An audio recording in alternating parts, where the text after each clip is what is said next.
doesn't work.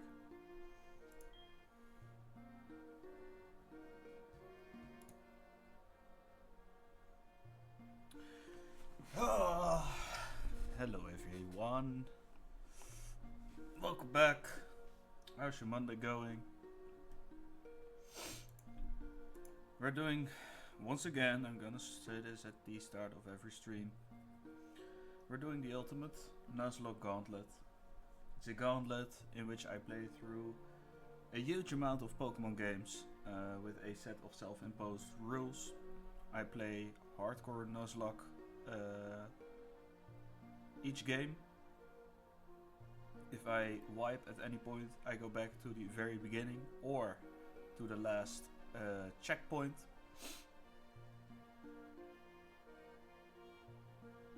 And the goal is obviously to complete the gauntlet in one single try. So that I can call myself one of the best Nuzlockers. We've been learning a lot. We have been learning an awful lot already through the span of barely 2 games. But there is still a lot to learn, in my opinion. You can always learn more. Anyway, last time we ended on a kind of a, no, I wouldn't call it a low note, but I'm gonna call it that by due to me not having the right word for it. We were cooking the Claire fight. Last time we didn't completely cook it yet because we were still figuring some things out. But we did get a Heracross last time, which is one of the better Pokemon in my opinion, because it gets access to close combat. So that means we can just deal an absurd amount of damage to literally anything that doesn't resist it, and even those that do resist it. Let's see if we have given Rhino the expert belt for that occasion. I mean black belt. It's also got guts. It's quite the guy. It's got a attack boosting nature as well, so we are happy with what we got.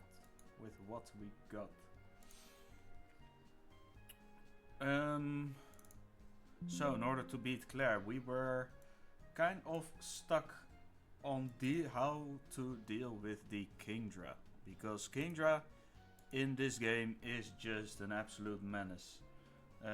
We can only hit it with a super effective dragon type attack, otherwise we deal neutral or not very effective damage. Because fairy types don't exist yet in this game, which is annoying, at least. So we have our box of potential guys we'll bring to it, and we're going to import them real quick into the calculator, as well as our party.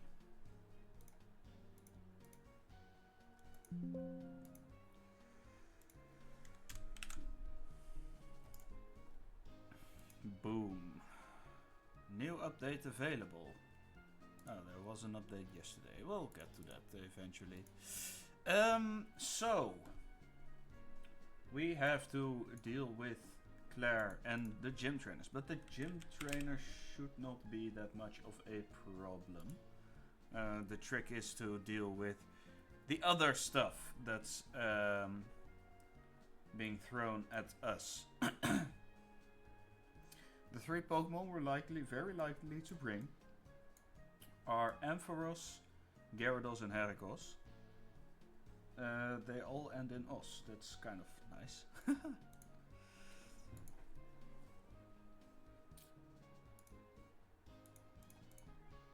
And wait, Granados? What the hell is my typing there? So we were stuck on... Yeah, because if we kill with Ampharos, the AI sees that it doesn't have a super effective move against me, in which case it will look at what is going to deal the most damage to Ampharos. It can send in Dragonair, both Dragonair actually, because they have Dragon Pulse, Slam, Aqua Tail, Fire Blast even, and that's a problem. But the Kingdra is a different beast. It sees a 165 base power Hydro Pump, as well as just a Hyper Beam. So after Gyarados, Kingdra is just likely to come in. So we need to find a way to deal with Kingdra. And the way I believe we managed to do that is by giving Gyarados a Haban Berry and to teach it Natural Gift. What does a Haban Berry do, you may ask? Well, I will tell you this. Haban Berry, and we we get rid of Surf. I think we might also get rid of Twister.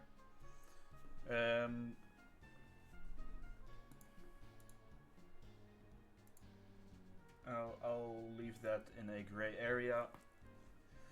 But what a Natural Gift does is it is basically a different type of physical move depending on the type of berry you're holding. So I have a little table right here with types of berries we can use. So I said that Kingdra only takes super effective damage from dragon type moves, so that's exactly what we're going to try and hit it with. Because Gyarados is a pretty good physical attacker, it's probably a good idea to give it a Haban Berry or to have it get it to learn Natural Gift. I am curious though, because we have a Haban Berry for a 60 base power dragon type super effective move.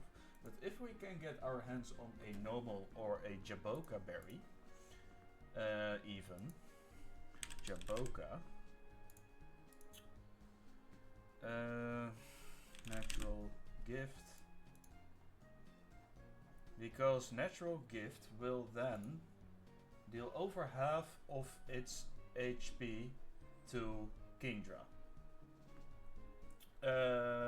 Yeah, essentially at least half-shotting it, which is important because I believe we have to switch in Gyarados to... oh wait, we were dealing with it with Gyarados, hold on, my bad, might be. And what we also might try to do after we deal with the enemy Gyarados, we can try and Thunder Wave the incoming Kingdra. To have it lower its speed, get a chance of paralysis, but the speed is what's most important for me, because after we lower its speed, we outspeed with Gyarados. So if we Natural Gift, need to Jaboka Berry will deal at most 62% of its HP. And then Ice Fang will two-shot it. The problem is Kingdra is just going to hit like a truck, regardless of what we have in there. Choice Specs Discharge, we kind of need to get rid of Choice Specs though. So let's do that real quick. No. Item, take. Unless... Okay, so let's see. Well, what we can try and do...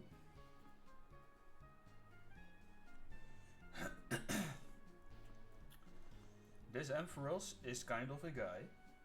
Is kind of a beast. If it has wearing a Choice Specs, it will take at most It will take a good amount of damage. Let's assume it takes 40 damage. So we get to 97 because it uses Dragon Rage, for example.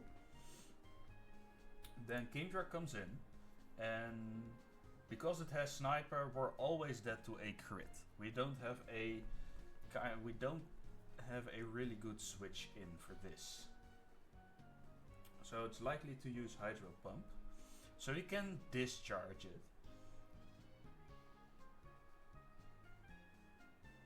The problem though, that I'm seeing now is that it's got a Citrus Berry. So I think we'll Thunder Wave regardless with Ampharos. So we get a potentially free switch in to Heracross. No, first we switch into Gyarados. Have it take whatever. Hope maybe it will get paralyzed. Who knows? We get a Habonberry natural gift off.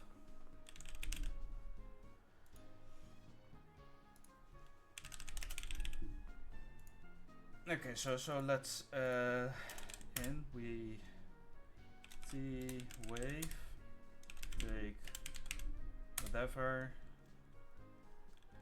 switch to Gyarados. We hope we specifically actually, now that I think of it, we specifically need to use a Habonberry because we do not want to proc the Citrus Berry. So, because if it procs the Citrus Berry, it heals 25% of its HP. We don't want that.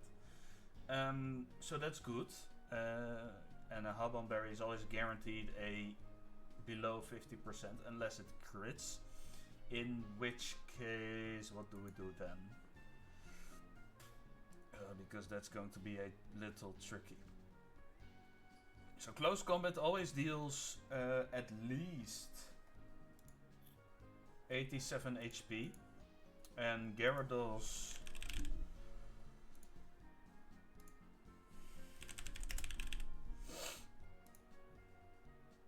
okay, I'm going to export this guy and then import it. There we go. Put the guys back together. We might have a 3-mon line. If so, that's really just really nice to have. So we need Ampharos to not wear the choice specs, and luckily Discharge always kills. Hey Ashura, it's been a while. How are you doing? How's your Romek coming along? Let's see. So is T-Wave always a guaranteed hit? Thunder Wave. You're working on Sinnoh Pokemon now. Ah, yeah, because of the regional forms.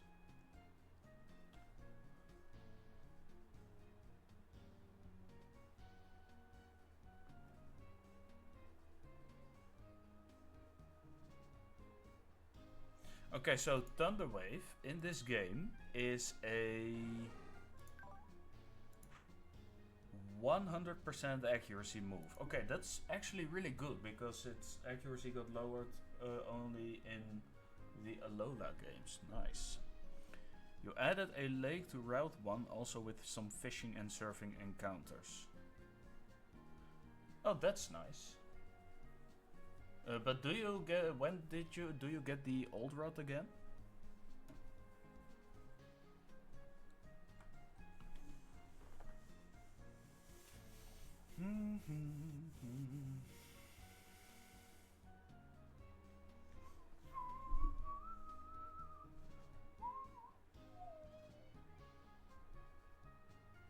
Okay, so we T-Wave the Kingdra, then we switch to Gyarados and we specifically use Habonberry to deal below half of its HP on damage.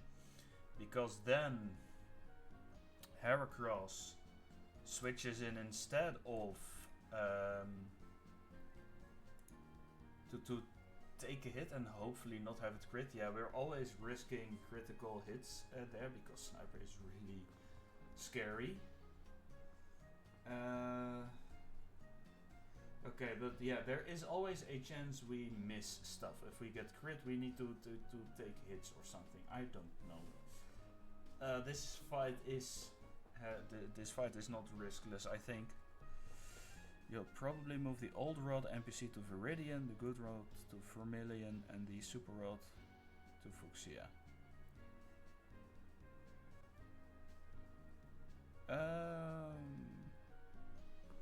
Where do you get the super road again? Is it at like the Route 12-13 part? Is that the super road or the good road?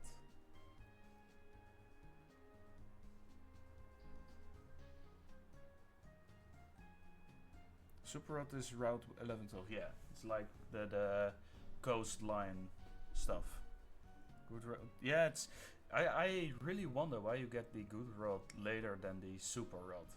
I mean, in the original game, some encounters are only locked behind a good road.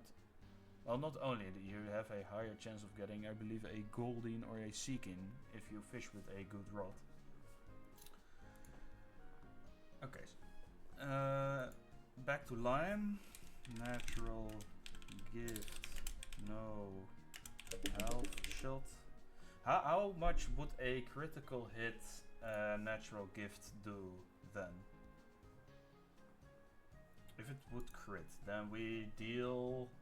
Oh damn. Okay, so then if it crits, we're fine because.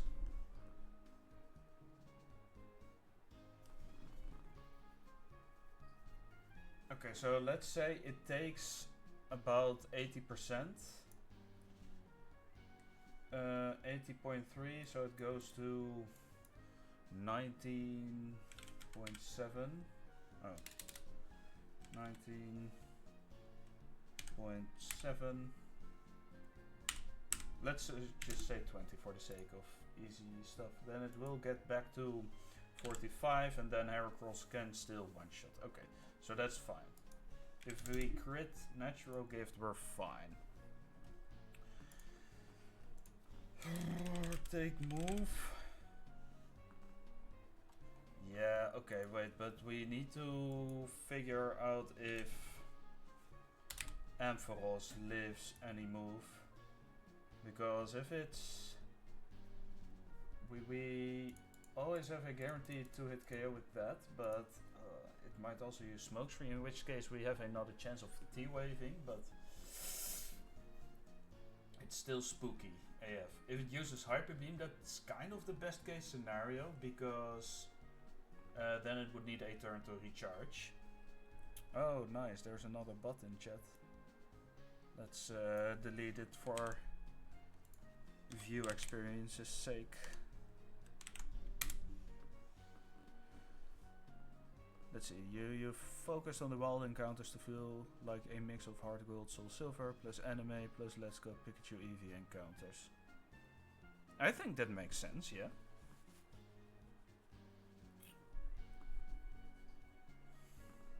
Okay, so if we then natural gift deals below half if crit, no problem.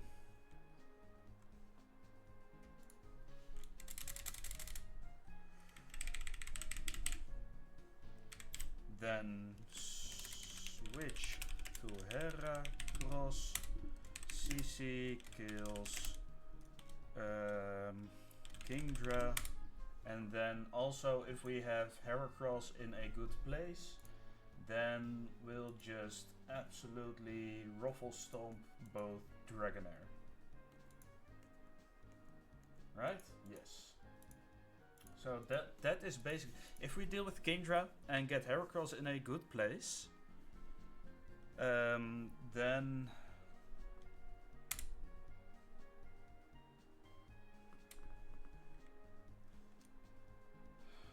sweep rest. So that is theoretically a good line for Claire.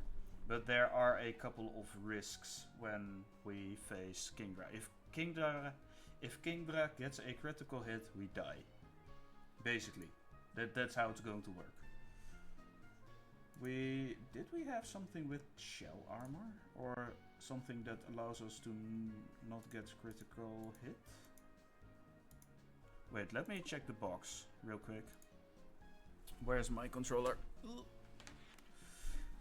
So, the grass encounters. Route 1. Pidgey Rattata 20%, Sandred, Hutu, Chinks, Puchena 10%, Mankey Sparrow 5%, Shenshrew, Diglett 4%, Oddish Bellsprout 1%. And the fishing encounters. Old Rod you get either a Magikarp or Feebas. Goose Rod you get Love Disc, Poliwag, Goldeen. Super Rod you get Barboach, Gyarados, Milotic, Remoraid and Chinchou. And surfing encounters. Gyarados, Poliwhirl, Starmie, Kingler, Dreadnought. Dreadnought, that's an interesting one to put there. Especially since I believe you told me you wanted to keep the focus on Kanto, Mon, right?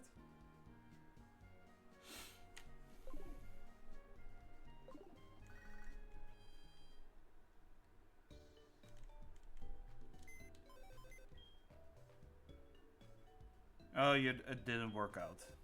Yeah, there is a lot more variety. I personally like more variety, obviously, but okay.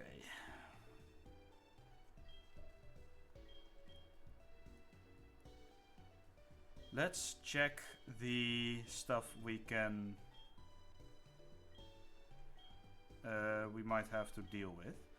We might evolve Tentacle into a Tentacruel to just be a Pivotmon.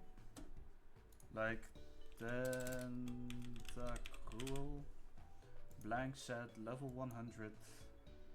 It will be level 41. That Tentacruel kind of walls, or is a good switch in. So I believe we are going to invest in leveling Tentacruel up. It's a bold nature. What was bold again? Plus defense, minus attack. Oh, we like that. It's Liquid Ooze. Yes. I don't know its exact IVs, but if we have 0 special defense, a crit. If we get crit by Kingdra, yeah, right. And it high rolls. Okay, high roll crit, Hyper Beam, high roll crit always kills basically. Dragon Pulse has a.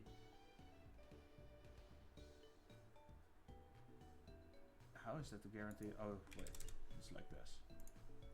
So, Dragon Pulse has a chance to 1k. Hydro Pump is really good.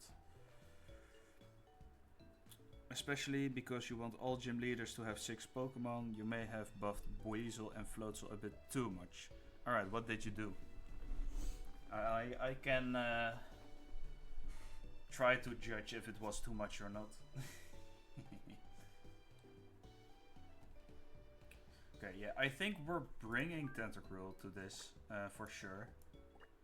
Eradicate can go for now. You didn't change their stats, you gave them more ability option and changed their learn set. It's their hidden ability you're worried about. Alright, spill the beans. I am curious now. Wait, where is my box? There it is. Change box. Okay, we have Shield Dust here. Oh yeah, I know what Water Bubble does because I love Araquanid as a Pokemon.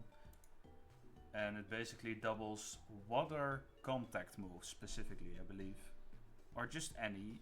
I'm not sure if it's any, but...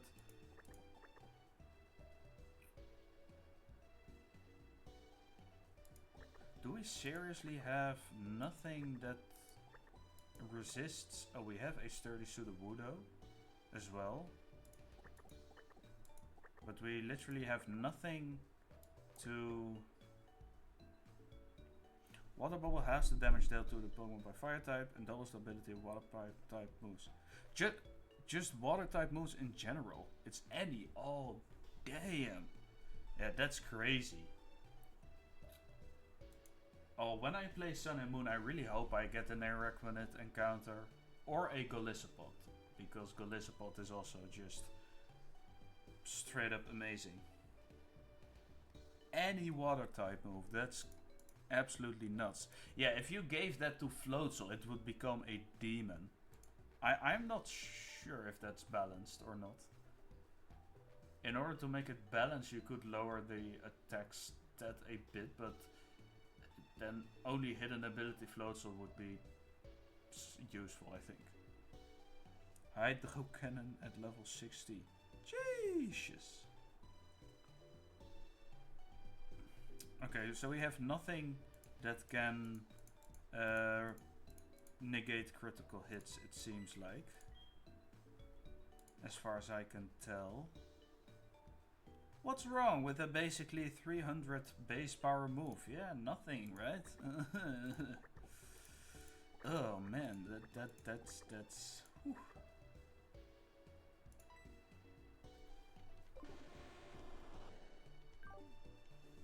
Let's take some items away.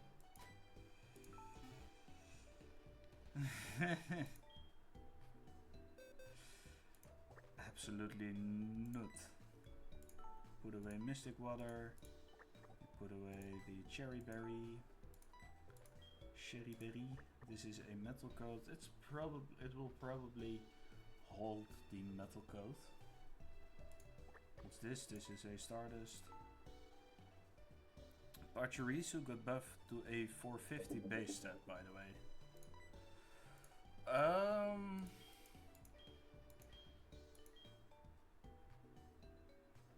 Which stats did you increase? Okay, Party Pokes. Pharaoh can also come in. Okay, so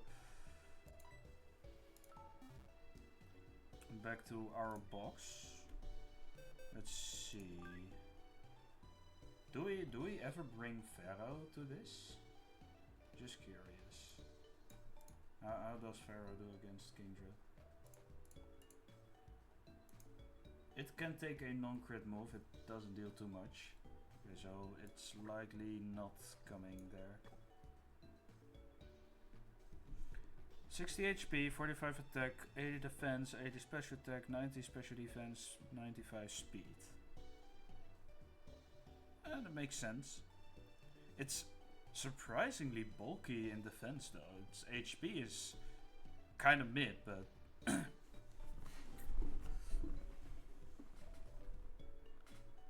okay, I can also bring Sturdy Mons to just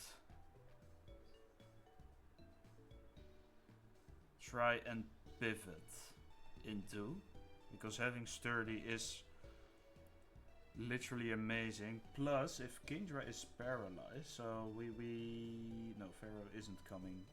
Get out of here. So this is likely the team. Tentacle. Can also try and bring Slowbro. What about Slowbro? Crit Hydro Pump doesn't kill. Crit Hyper Beam kills. Crit Dragon Bolt kills. You edited Curlia for how it evolves. So is it now always a Gardevoir if it's female and a Gallade if it's male, or is it still locked behind a evolution stone? Yeah, I see where this is. I think I see where this is going. Yeah. I mean, it makes a lot of sense. That's basically how the Wurmple evolution line works as well. Right? One of them evolves into a Dustox and one of them evolves into a Beautifly. Wait, I'm not sure now. Burmy. I think I'm thinking Burmy, yeah.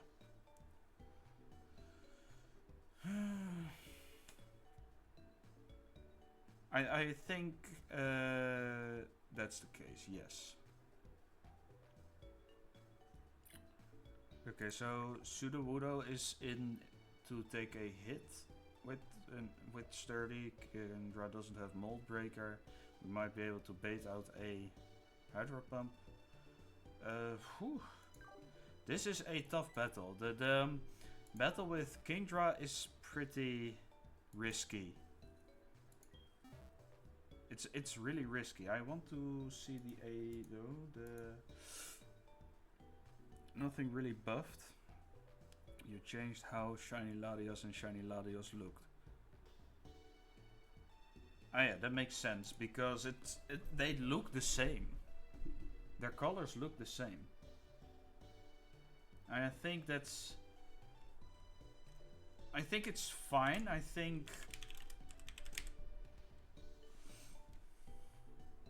I'm not sure though. Okay.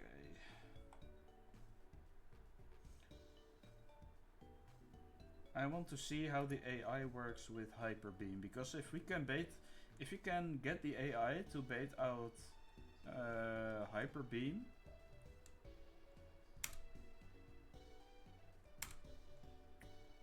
if the opponent would resist or is immune to the move, score -1.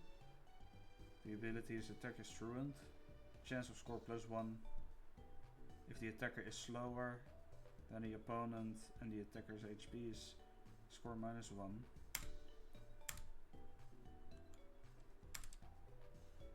This is copycat, encouraged moves. Prioritize damage flag. Philosophy, prioritize non-standard flat damage moves or risky attacking moves. If the current move is variable or risky, 61% of the time it's score +2. Risky moves or non-standard damage flat moves. Where's Hyper Beam? Oh yeah, Hyper Beam is over there. Shiny Latios uses the same Pele as Latios. Shiny Latios uses the Pele as Latias. Oh yeah. Oh, I like what you did there. So how do I know which flags a trainer has? Because I got a great... I think this is a great document. I didn't take the time to... Oh, it's also from Pokémon Platinum? Oh, yikes. Information herein is sourced from the trainer AI scripts in Pokémon Platinum. In general, unless otherwise specified, none of these scores are cumulative within the scope of their respective flags. That is, if a move says... That is my token. Okay. Will never be regarded for damage calculation in scoring. That is, they will always start with a score of 0 and be modified by their respective routines.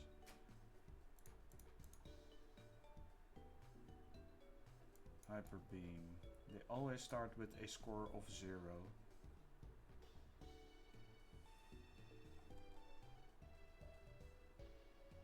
Each NPC trainer is assigned a set of flags, each of which determines the behavior of the AI. When considering what moves to use on any given turn, the AI will initialize the score of all of its moves to 100.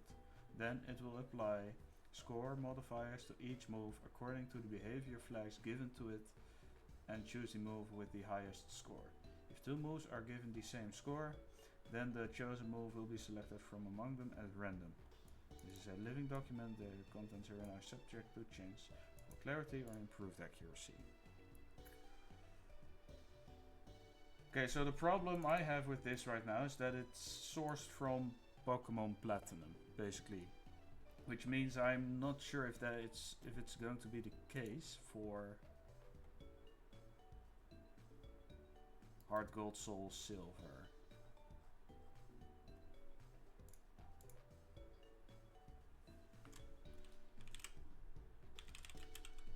HeartGold, Soul, Silver. Trainer, AI.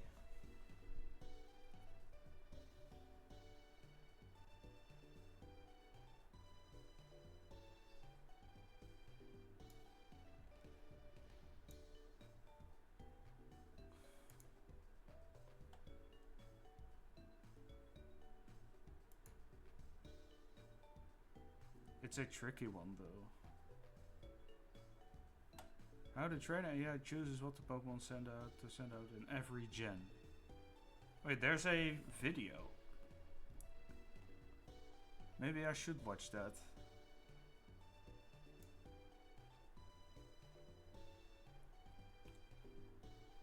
Couldn't hurt. If it gives me a better understanding of this stuff.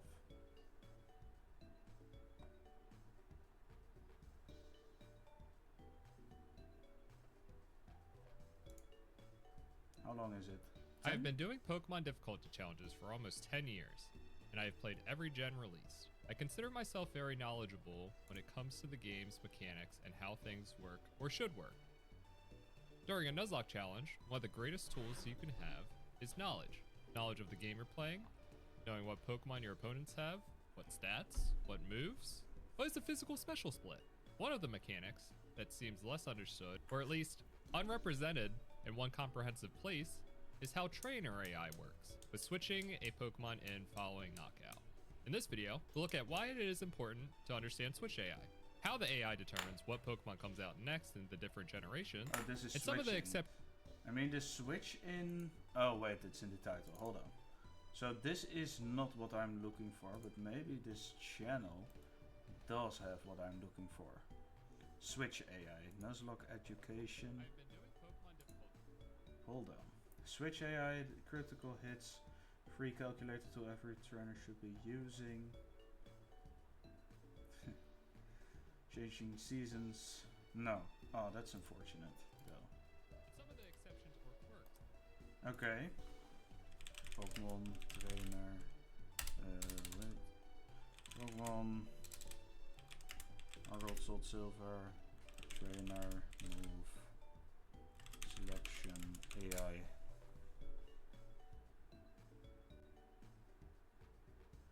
Is it this?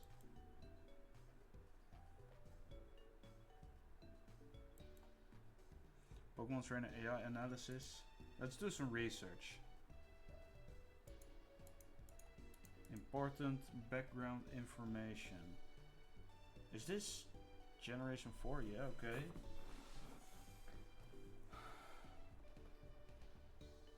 Pokemon Diamond Pearl, HeartGold and Soul Silver. Trainer AI between each of these games is nearly identical, with only Diamond and Pearl having a single small difference from Platinum, HeartGold and Soul Silver in Icy Wind, Mudshot and Rock Tomb.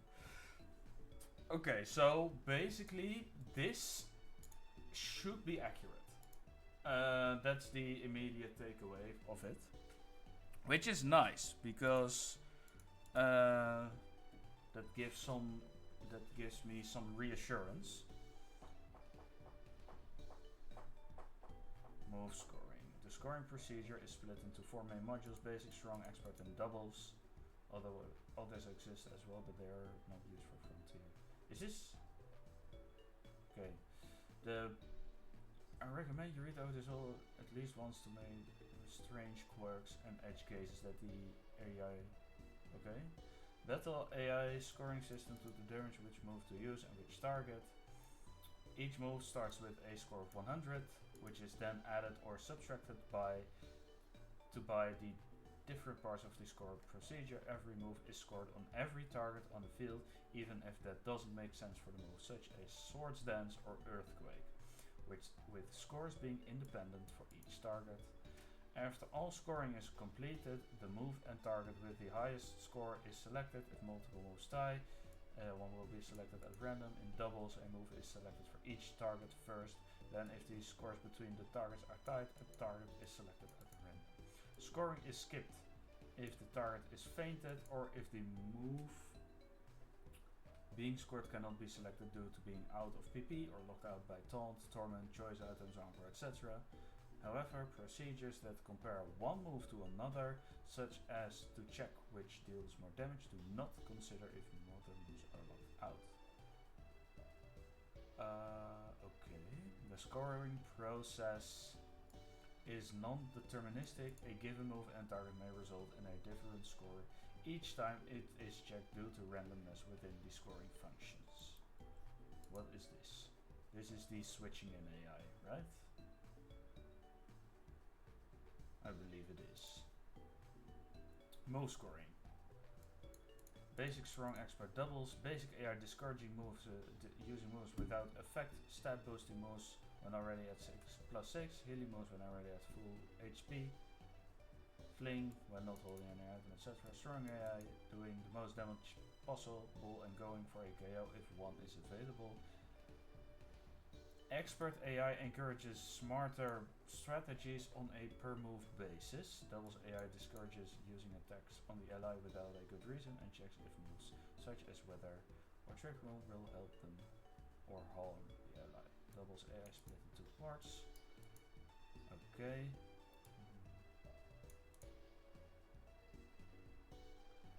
Battle Frontier AI knowledge. This is not that big of an article, so maybe it's worth just reading through this. AI knowledge always knows what item you're holding. It cheats to see it. Okay, so it knows what item I'm holding. The AI always knows your exact current and max HP. It does not know my moves until it sees me use them. Other methods that expose moves, such as sleep talk or 4-1, do not count.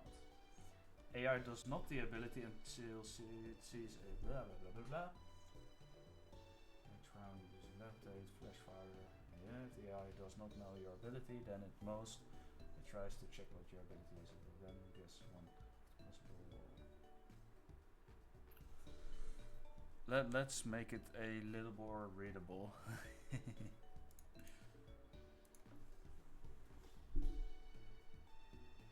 Okay, so we can assume that it knows items and HP, does not know my moves, does not know my ability until it's being triggered by something, I believe, explicitly, also in text. Rarely the AI must specifically see your ability or your species must know. In order for a check to succeed, the cases. Okay, there's one exception to this. The AI knows if your ability is Shadow Tag, Mana Pool, or Arena Trap, alright. The AI always knows the attack order of all Pokemon on the field, barring speed ties or quick claws. It knows if there will be a speed tie, but does not know who will win it. If the AI is checking, it will attack before or after another target, and there is a speed tie, it will randomly guess the outcome of the tie. For any Pokemon on the field with a Quick Claw, it will randomly guess the Quick Claw will activate 20% of the time, independent of if the Quick Claw will actually activate. Always knows the exact abilities, items and moves of itself and its ally. If you switch out, the AI will forget its knowledge of your moves and abilities. Okay, that's interesting. So, if it knows that I have Levitate and then I switch out, it forgets. Interesting. AI calculations. When AI checks for move effectiveness, it does so regardless of the move in questioning as actually damaging.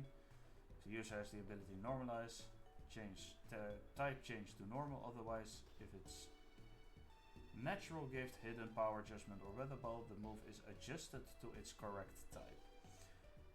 The effectiveness multiplier is initialized to 1 and then first adjusted by stab and adaptability. Then checked against the target type, applying Scrappy, Mold Breaker, Odor, Sleuth, Foresight, Gasterizer, yeah. Subsequently, if the move deals damage at all, including one at KO, countering, the check applies Tinted Lens, Expert Belt, Filter, and Solid Rock. The resulting multipliers return as the total effectiveness of the move. All of these other factors are always ignored. Blood Absorb Flash, Motor Drive, alright. Move deals fixed damage, so that only applies to Gyarados, I believe. Okay. The effectiveness check specifically cheats and checks if your ability is Filter, Solid Rock, Levitate, or Wonder Guard. We don't have that, so not worry. If the overall effectiveness as a result of this check is exactly these amounts, it makes the assumption that this must be stat boosted and is just the effect adjusts to okay. This adjustment occurs even if the move is actually not stat boosted. For instance, 4 times super effective versus Solid Rock results in a 3 times multiplier, which is which is then adjusted to a 2 times. Therefore, when the AI runs a check on a condition, if the move is 4 times super effective, it's ordinarily for stab and non-stab move, but may fail to trigger properly when adaptability, expert belt, tinted lens, or filter slash solid rock are in effect. Interesting. Alright, damage. When the AI checks how much damage a move will deal, it uses the game's normal and correct procedure for calculating damage for that move, but without any of the multipliers used on the output of damage calculation. Critical hits, life orb, stab, random variant stab effective, solid rock expert. Okay. Instead, if the move does not deal fixed damage, the raw damage value is multiplied by the AI's effectiveness multiplier with the step of adjusting stab omitted. If it deals fixed damage, it is properly checked for type immunities. Then, okay, important life of a metronome are ignored by the AI for purposes of checking damage per move. Damage boosts in this situation are also ignored. Recoil, stomp, facade, smelling salt. Alright. Uniquely type damage calculation omits adjusting the type of weather ball, resulting in it possibly failing to properly receive stab or. Okay. Psywave generates a random power. Future Sight and Doom Desire. Yeah. Multi-strike. No. Multipliers used for the input of damage calculation, such as choice items, light bulb, thick lock, type boosting, light screen, are applied as normal. Embargo is also applied as well. Okay. Whew! That's a it's a tough read for sure. These moves are not accepted for damage calc. Any attempt to calculate their damage will result in a damage of 0, except when checking the damage of the move previously used by another Pokémon, as in Copycat or Me First. If calculated in this way, moves with a non-regular base power such as Fling, Present, Flail or HeartGold will be treated as having a base power of 1. Full HP will be assumed for Eruption and Water Spout. Magnitude uniquely will generate a random power level if it's okay. Guillotine Horns will counter Fissure Bite, Super Fang, HeartGold Metal Burst, Fling, Trinket, yeah. Self-destruct Explosion, interesting. Hyper Beam, okay. These moves are not accepted for damage calculation. Any attempt to calculate the damage will result in a damage of 0, except when checking the damage of the move previously used by, okay, if calculated this way. Okay, so Hyper Beam, so let me make sure I understand this correctly. So Hyper Beam is not accepted for damage calculation. It will always result in a damage of 0. So that means the odds of it using Hyper Beam are pretty low, right? Is that right? It looks like it. Let's proceed on the assumption that that is correct. Okay. Other notes and quirks. When the AI checks something like 50%. Okay. Additional effects. When the AI checks for HP as a percentage. It first multiplies the current HP by 100. Then divides by the max HP. Then rounds down. Therefore, a Blissey with 361 or 362 HP is considered to be at 99 HP, and 54 out of 362 is considered to be at 14. Okay. Rarely the HP, okay. When checking if a move deals damage, any move that deals damage in any way counts, including one-hit KO moves. When checking specifically as a Pokemon, okay. Accuracy is never considered. If you... okay, there are multiple instances where a non-random check by the AI is executed multiple times.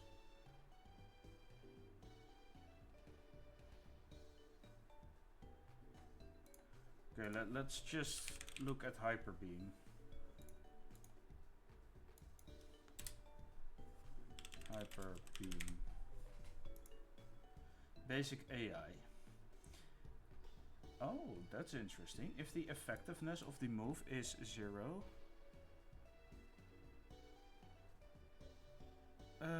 Oh, welcome back. Your dad got home, so you went to say you basically had some social interaction.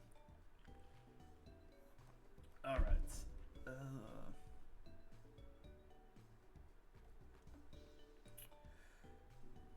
Maybe this was a bit too little. Okay, so we can check the AI in this for moves. If this is correct, this is actually huge. But now I need to know with which AI Clara uses. It's likely strong or expert AI.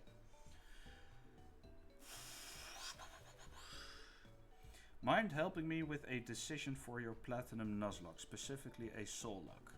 Sure. Of course. I'm always happy to give my thoughts on something. Okay, so the expert AI. If the effectiveness of this move is not very effective or not effective, shut up, Chad. Score -1 and terminate. So me and my friend are going to do a soul lock. He's dead set on taking Chimchar, so I'm locked out of fire and fighting types. So I know water Pokemon are harder to get than grass and platinum before Roark. So should I take Piplup, water steel, or Turtwig, grass ground? I need to get familiar with specifically soul lock rule set.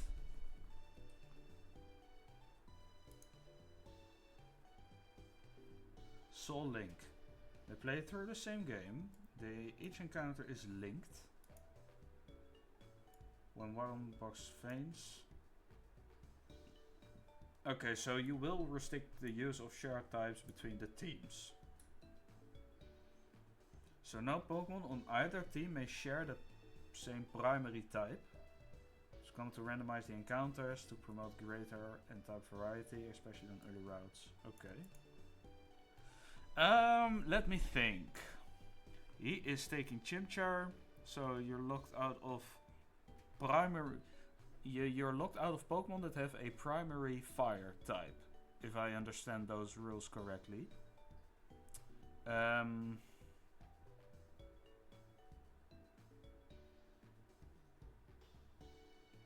Plus, if you're following these rules or did modify the rule set a little bit, of course. Should I take Piplup or Turtwig? So you're locking him out of a water or grass type in his team. And what's considered the team? Is team considered what you have in your party or your box as well?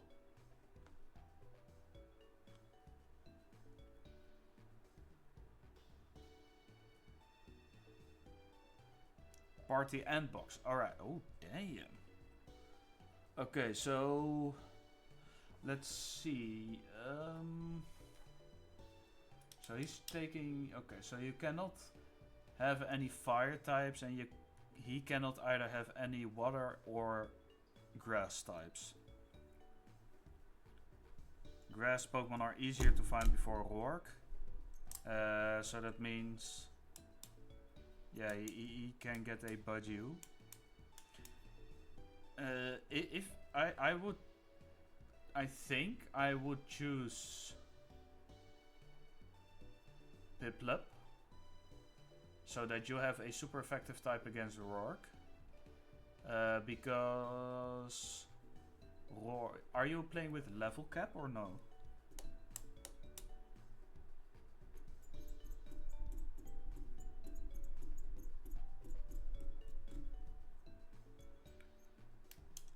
Alright. So Roark, he's probably your friend probably won't have Monferno, I believe. Is it? Let's see. Roark. Pokemon. Is it Platinum? Orberg? It's level 14. So that means your friend won't have a Monferno by the time you guys get to Rourke. Which means he probably should not be able to hit it with a super effective fighting type move. Therefore, I think you should take Piplup in order for him to have a chance of finding a Budgie and getting a better matchup if possible. I think that's what I would do for this specific case.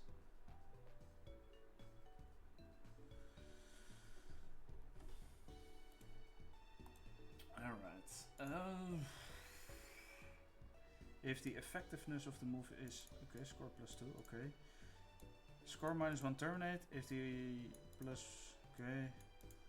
So it's not likely to use Hyper Beam, then Hydro Pump. What about Hydro Pump? If the move can KO the target, score +4. If cannot, and different move use Pokemon do more damage. Okay. No applicable AI procedures. This is a really nice website I found. If the effective... Okay, so... Then let's look... If Hyper Beam deals more damage than Hydro Pump, it's going to probably become a random move. Oh god. What about Dragon Pulse? I am so going to use this from now on. For your ROM hack as a hidden ability based on a Sapphire Dex entry. Yeah, I believe you did. I don't remember anymore. What's a Sapphire? Wait, don't tell me just yet. I will see Magcargo. Magcargo. Oh, Magcargo. Let's see. Pokédex entries in his Sapphire. It's approximately when vaporized on contact. If this Pokemon is caught in the raindrops instantly turn into steam, cloaking the area in a thick fog.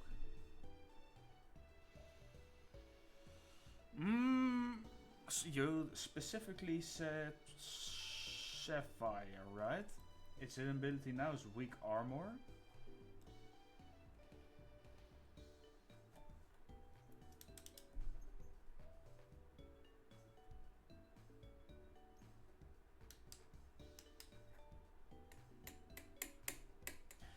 You give it... Did you give it dry skin?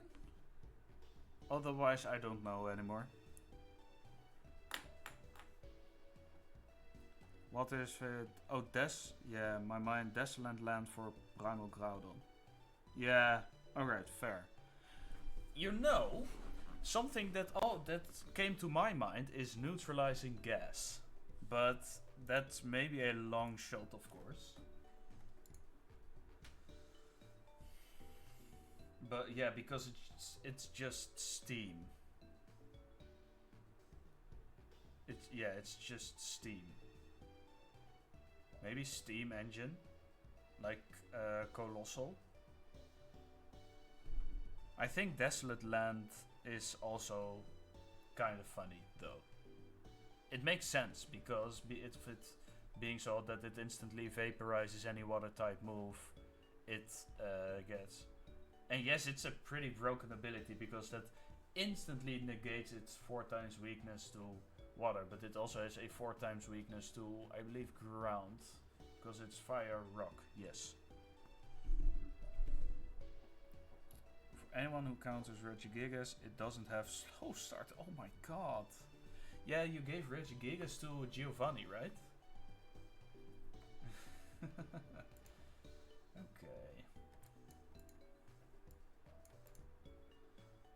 Okay, so I think... Wait, what about Smokescreen?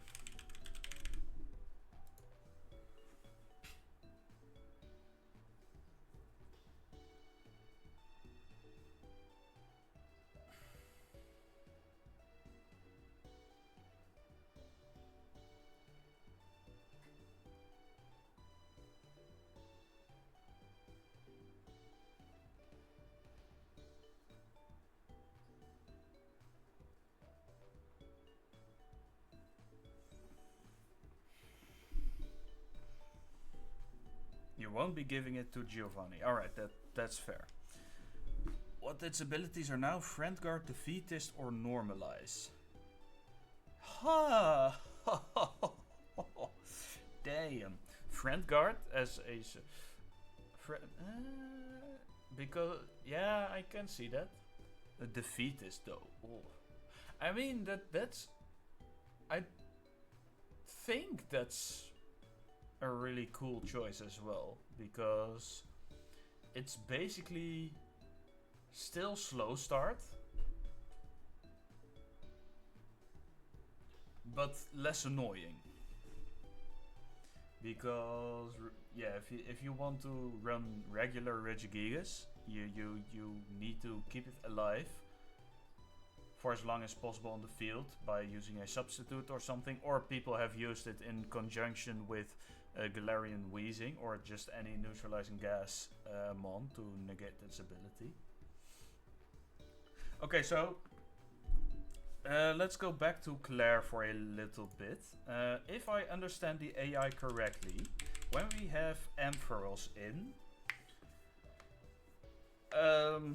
it's very likely Ampharos will be at most, if it crits them, we'll have to just figure stuff out.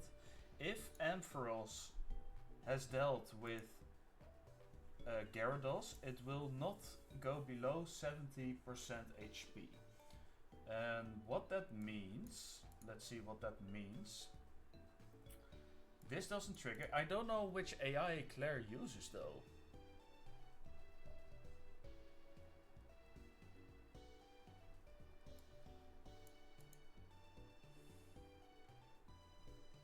Is it like expert AI?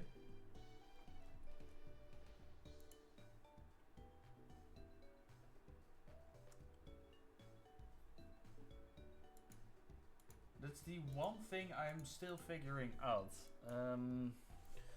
Pokemon HeartGold, Soul Silver. Let's think what AI trainers, AI flags.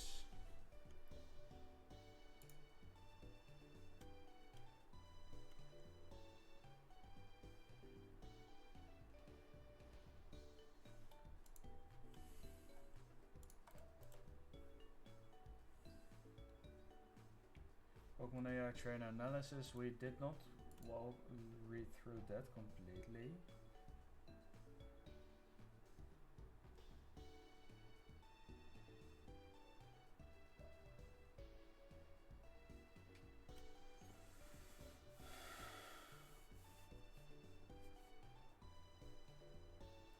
No, I don't think I'm going to learn a lot more of this. I can use this, but I am not sure about the AI flag. So, okay, let's go back to the Kingdra moveset. So, Kingdra will likely use...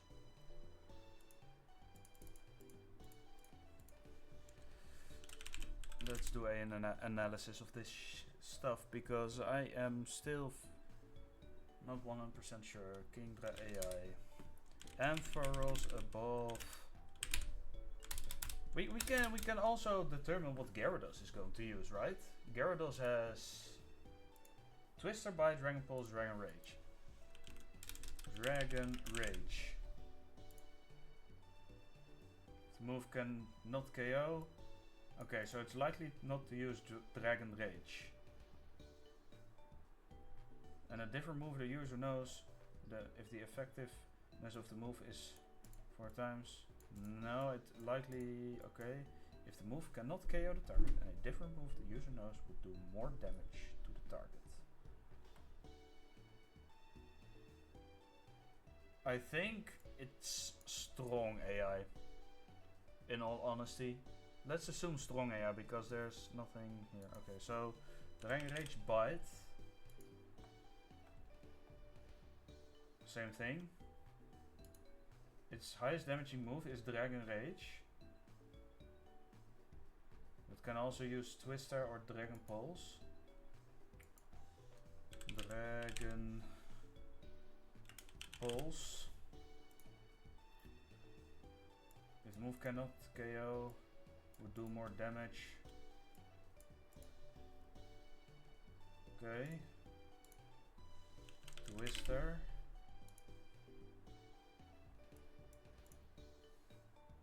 Or is this just random?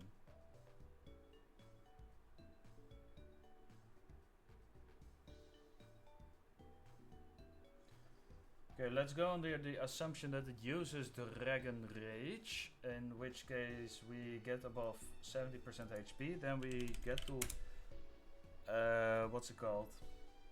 Kingdra. If strong AI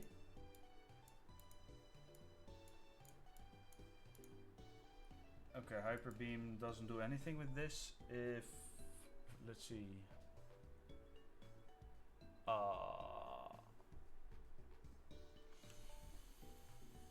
If strong AI, let's assume it's also got Hydro Pump.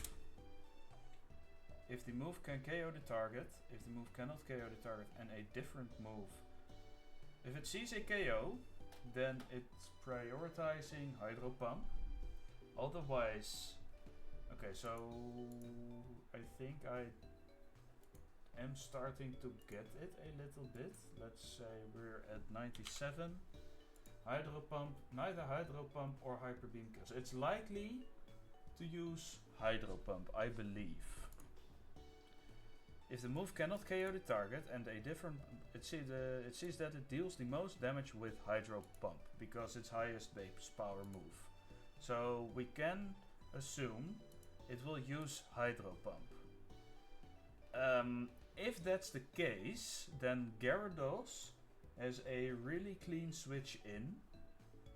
Oh wait, maybe you need to T-Wave first. Right? Yeah, we want to Thunder Wave first. Okay, so it's going to use Hydro Pump. It's going to do at most 72% HP.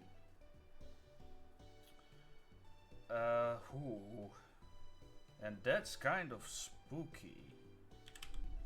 Because after that, it sees that it kills with all moves. What about Smokescreen again? Submit. If the effectiveness of the moves is 4 times, it's +2. Yeah, so Hyper Beam. It's not likely to use Hyper Beam, Dragon Claw, or Pulse.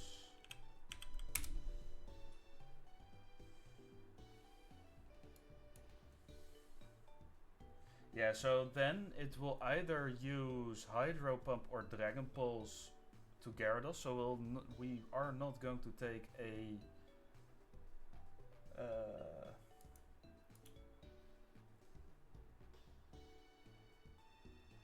yeah. Okay, those are still the better options against it. So it's Hydro Pump or Dragon Pulse against Gyarados. So let's assume we don't want to see Hydro Pump or Dragon Pulse then in that case, because we take, like, worst case 35% damage.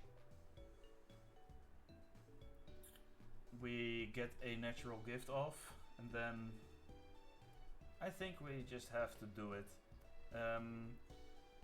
Because after we natural gift once, it's going to be like it actually has a chance to use Hyper Beam or Smokescreen. We don't want Smokescreen though. We prefer Hyper Beam against our Heracross. It's gonna look a little scary, and if it crits, we are so royally screwed. If Heracross gets crit, there is a chance we wipe.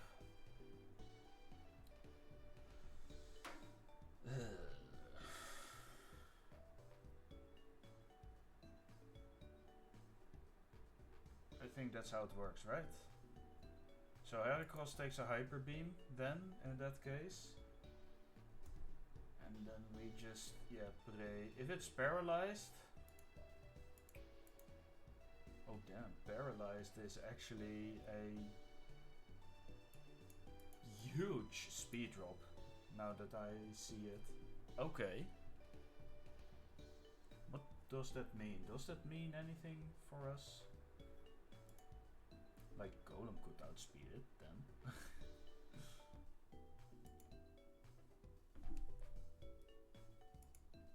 Do we have anything that can deal enough damage to... Slow blow? Nah. I think we'll just have to close combat. Yeah, I think this is the line. I was just really calculating how much risk there is. Okay, let's do the gym trainers and then find out what we're going to do. I think that's the best course of action. Otherwise, we're basically 1 hour in and just calculating.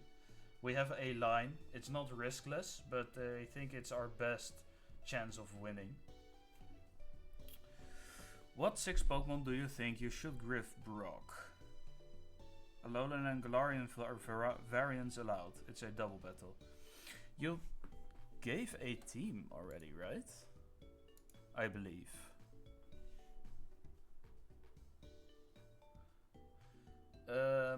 You could do...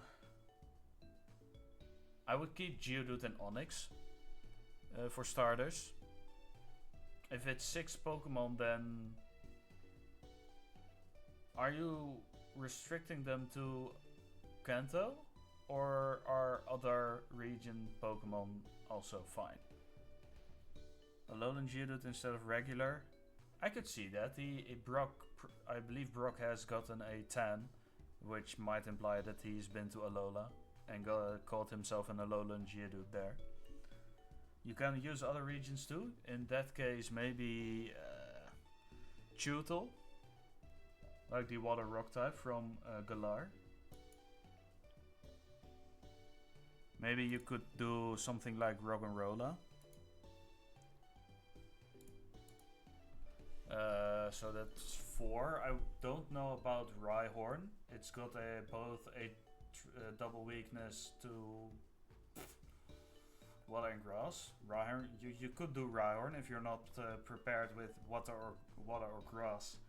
Then he'll just can roll you over.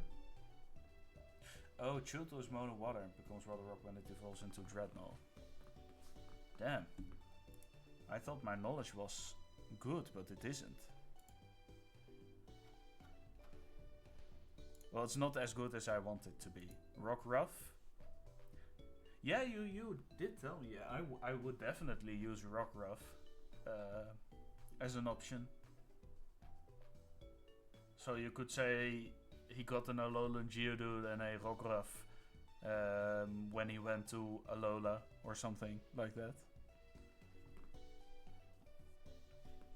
Let's see. So we have you could do Roggenrola, Rhyhorn, Rockruff, Alolan Geodude and Onix. One more. Then we have one more.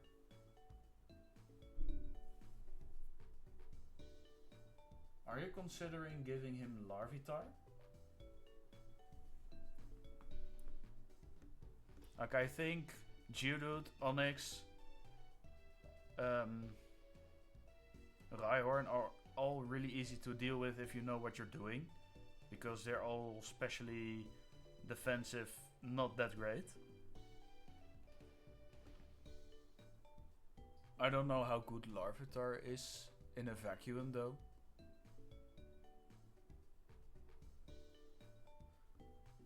So Larvitar, Rockruff, Roggenrola, maybe you could do that. You could do what's the first evolution of Colosseum? You can do Roly-Coly. Roly-Coly is, I believe, Rock Fire? Oh, don't not close the tab. Roly-coly. Yeah, it's a pure rock type. Well, it does learn. It does become a rock fire type. What's its moveset? It learns Incinerate at 25. By TM it can learn Will-O-Wisp. Okay. It can also learn Heat Crash. You can give it Heat Crash for unsuspecting grass type users. Maybe Roly-Coly is a fun Roly-Coly with Heat Crash.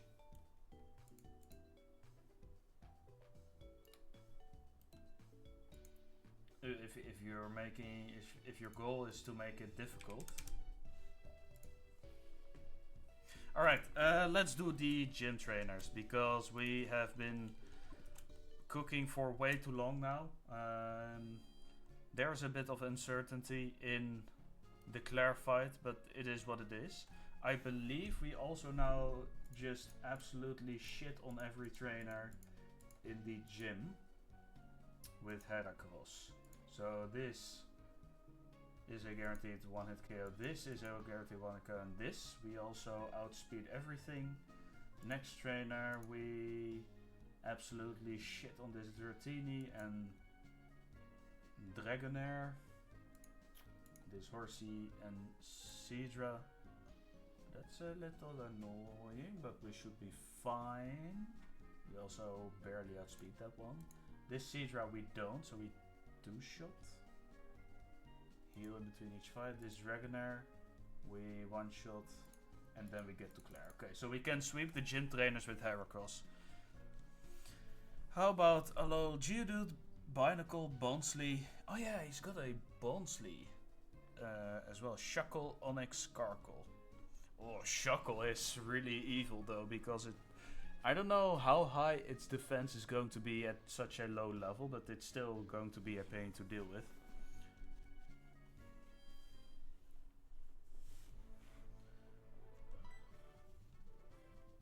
Yo, this gym has unstable footing.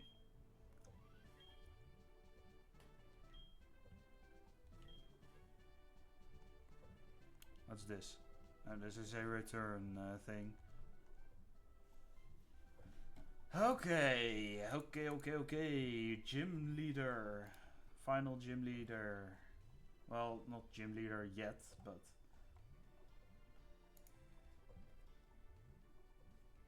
we go left arrow, center button, and then the right arrow. Boom.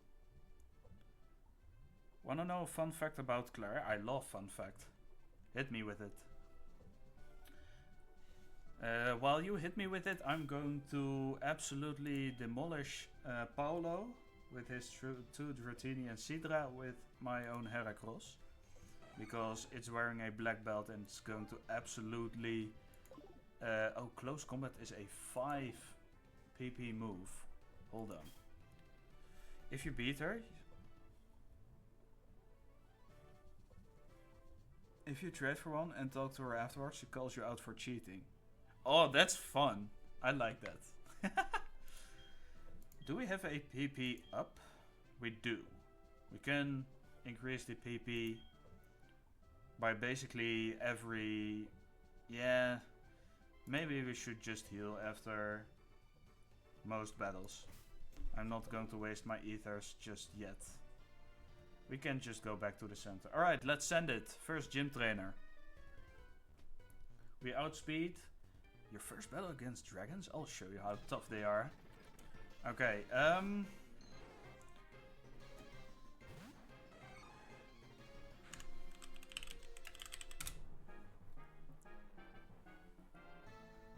we need the counter. Where's the counter? Counter. Hello. Where are you? This one. It loaded in. We close combat and we kill this Dratini. There should be a triple chain kill for Rhino, so assuming that's the case, we're going to increase it to 3 for now. Then next is Sidra, because it probably sees that it's the strongest against me, will close combat and kill it in 1 hit. It's a critical hit at that, which is nice. And then last is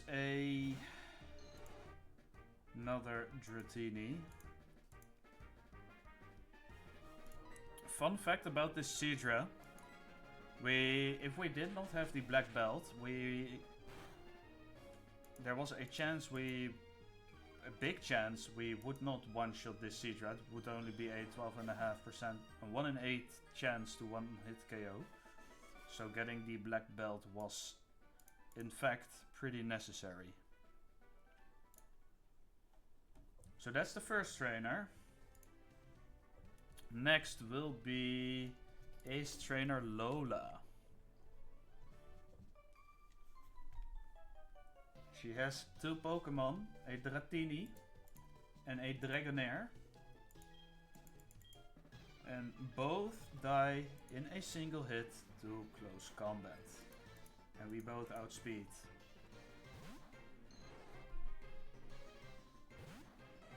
So we're going to do just that. And after that we're going to heal up to restore our power points.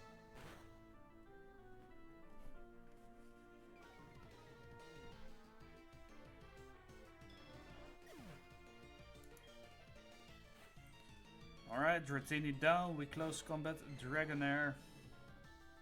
It doesn't matter what it can do, it dies right here, right now. Boom.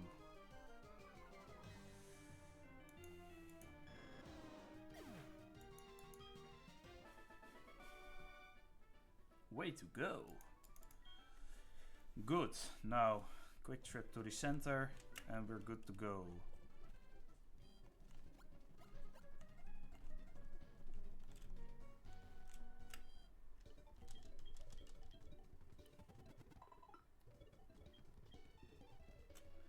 Oh, you did not tell me about the EV cap.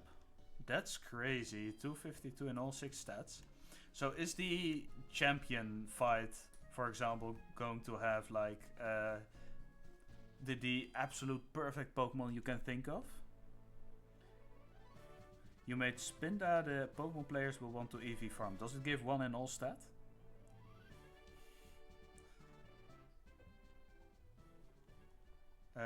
We do this, and then this. Boom. Alright, next trainer is going to be...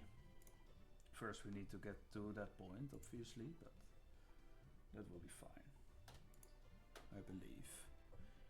It has 75 in all stats for BST and gives +1 to all EVs. Yeah, nice. I like that. I believe...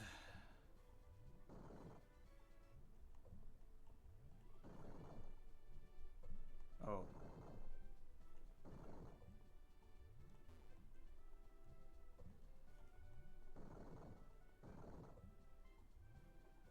Oh no, I need to move it.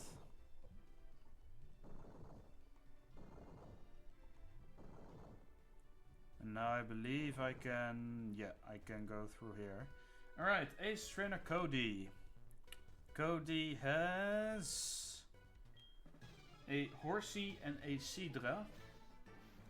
They should not be that much of an issue, because close combat simply screws them over.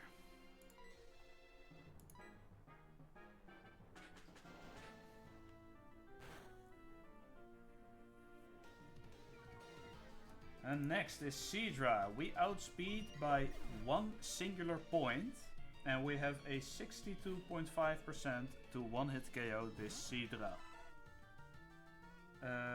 Actually, I think we're guaranteed to KO it if I check the other IVs of the trainers because with 7, yeah, I believe they all have a set amount of IVs, not perfect IVs, because that wouldn't make any sense. I think close combat always kills. Yo, Avery, thanks for the hydrate.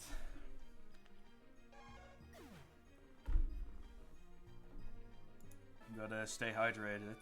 Not too much though, otherwise I will have to pee all the time.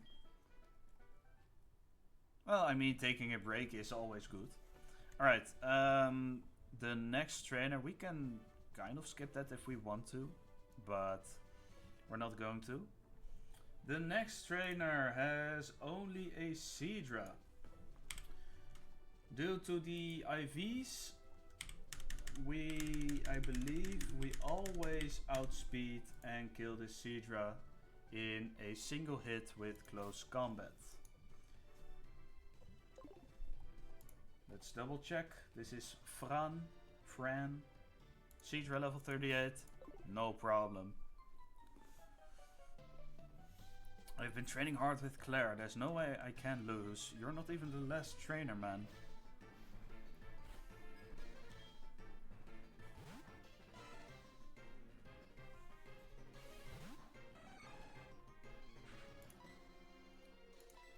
Yeah, we outspeed and kill with close combat. Boom.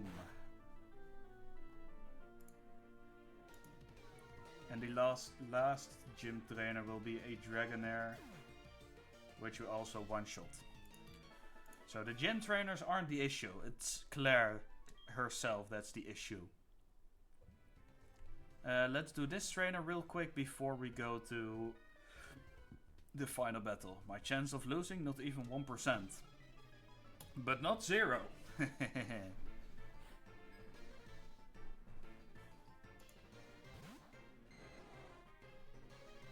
Ace Trainer Mike sends out Dragonair. We send out Heracross. We send in Close Combat. And we one-shot. Cool.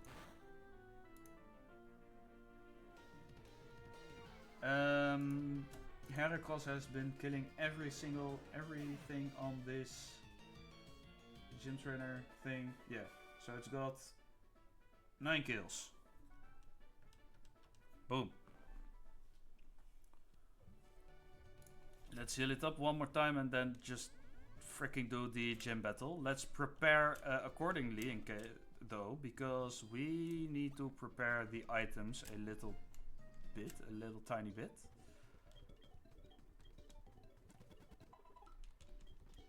We also need to visit the move deleter, because we're going to get rid of Surf.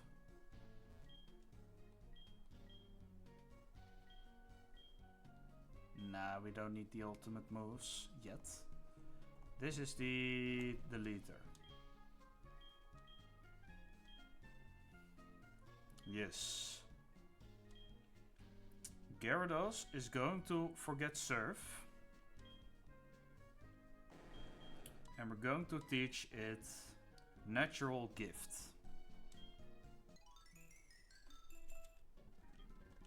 Boom.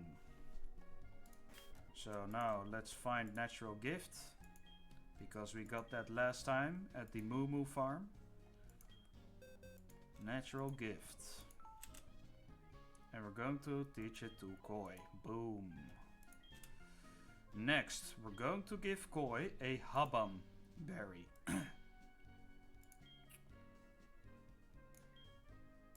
It's holding a Mystic Water. It doesn't need a Mystic Water. We're going to give it a Habam berry. Next, let's level. We'll take the choice specs from Ampharos.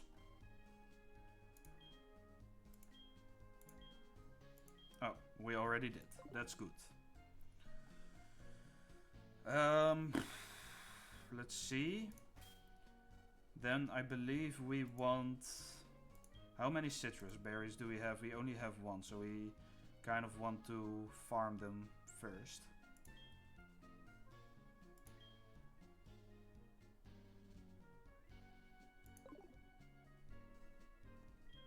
to defrost. Restore PP. Chesto, yeah, okay. Or in person, Yachi.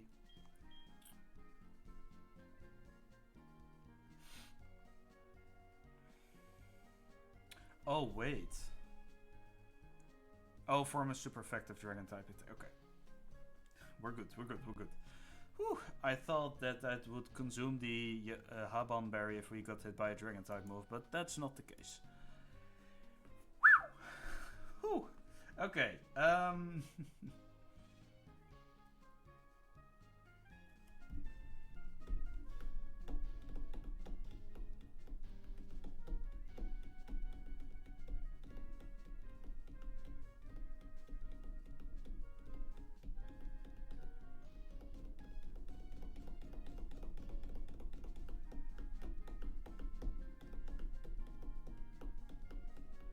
We really should have brought Chosen for Alligator as a starter, but I let a viewer have the opportunity to choose a starter.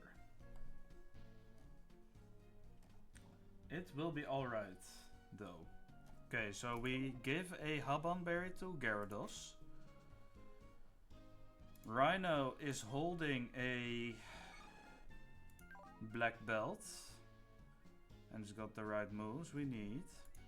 And for us, we can give it an HP restoring item maybe. Actually, I just thought of something. Because it's going to one-shot the opposing Gyarados,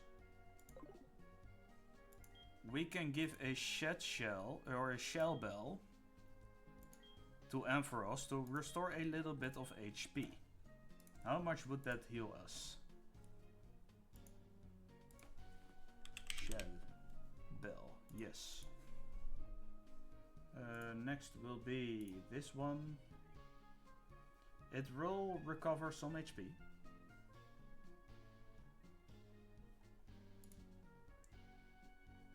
We recover 11.6. I think that's a good choice. We have one hard skill now. We can use it to remember a certain move if we want to.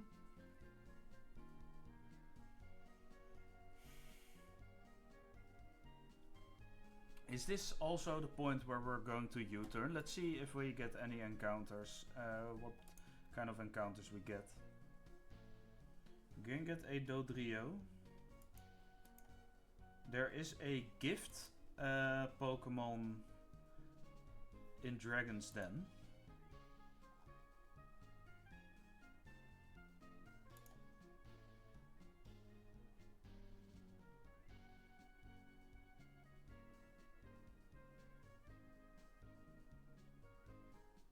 But it's an optional. So we'll count that as... It's not for... Yeah, Like, we can get 2 Dratinis from Dragon's Den. One as the gift Pokemon and one to trade for a Dodrio. How would you think about that, Ashura? Would you say it's okay to encounter a Dratini in Dragon's Den, because we already got a Magikarp, and then accept the gift Dratini from the Elder in Dragon's Den, giving us 2 Dratinis in the same area?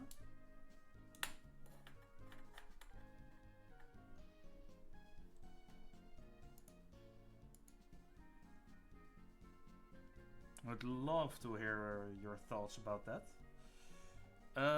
Let's see who can learn U-turn, because U-turn, if we get a slow U-turn somewhere, then we have a switch into Koi for free that negates the risk. A lot, actually.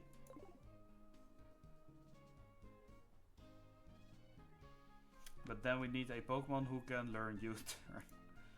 Wait, who learns U-turn?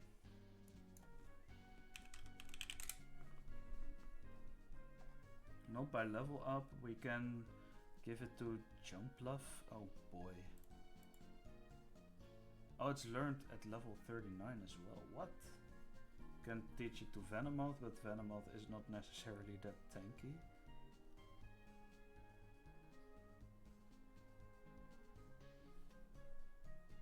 How well does Apom take a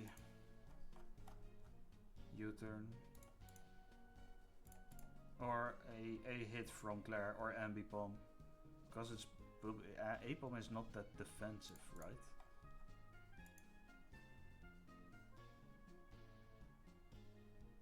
Plus, Apom is arguably faster than Kingdra.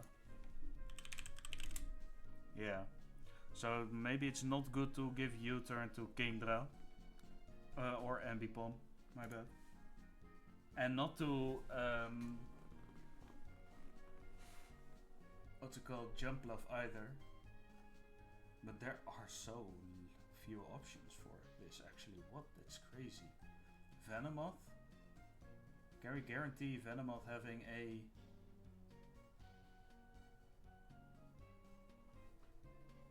This is crazy.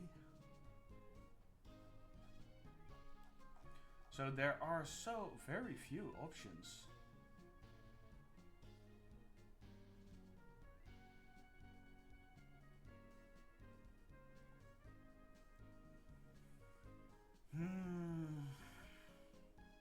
Yeah, if we had a slow U-turn, then we could have switched in Gyarados for free and the line would be riskless.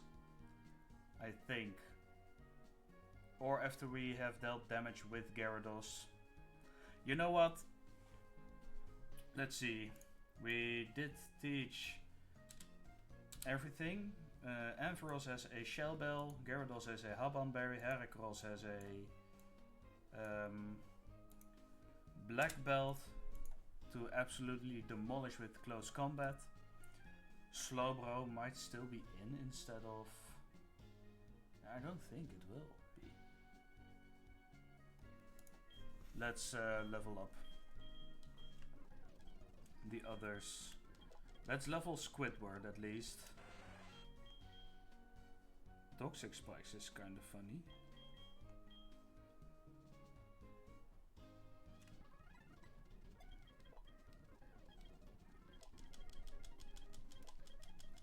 Alright, this leveling is really annoying. I really prefer the way of using items in Black and White and beyond, because then you wouldn't return to the bag each time. Supersonic, yes. Yeah, let's get rid of Supersonic. Too late now. Do we delay Tentacle for a certain move, or is it fine?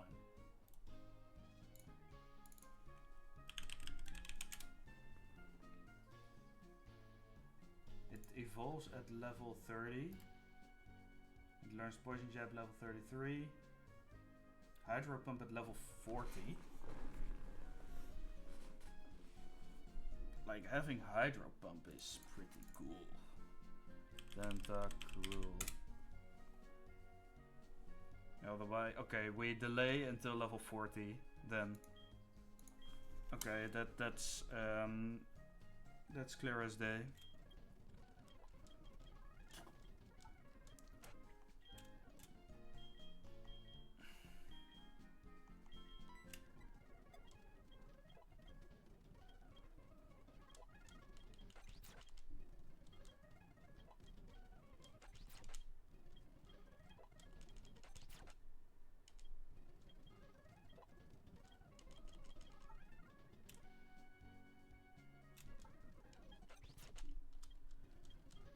I swear, if I manage to cancel the evolution, if I fail to cancel the evolution even one time.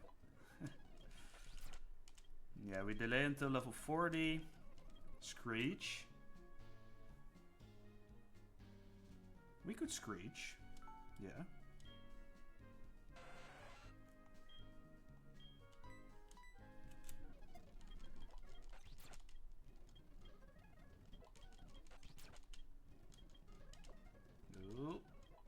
Oh, no. Oh fuck. Oh fuck. Oh fuck. I accidentally leveled HeartGold now. We cannot use it anymore unless we restart.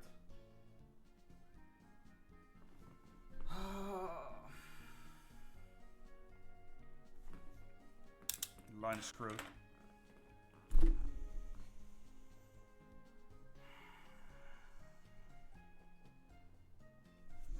And you know what the worst part is? I knew this was going to happen. At some point.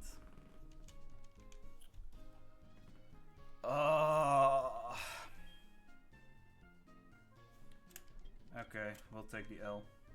I think we can manage, but it's going to be difficult then. It's going to require more planning.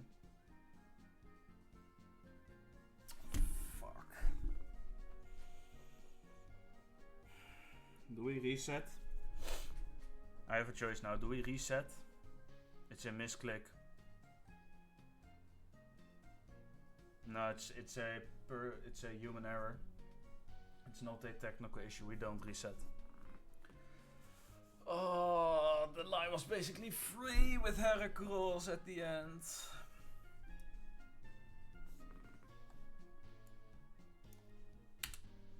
Okay, we're going back to cooking then. We're not done cooking yet. Fuck. Okay. Oh man! Okay. We'll figure it out. Do we get rid of... I think we'll get rid of water pulse. Yeah, just get rid of water pulse. Now we don't delay anymore. So Squidward level 41. Now we need to level Pseudo Wudo.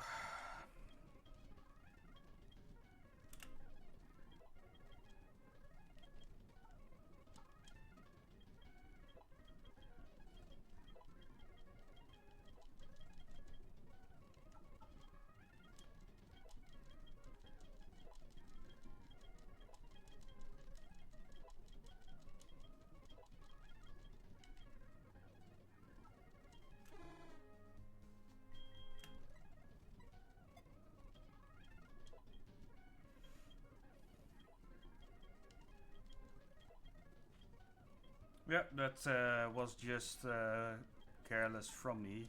Oh, we get Rock Slide. Rock Slide is nice. It's a good move.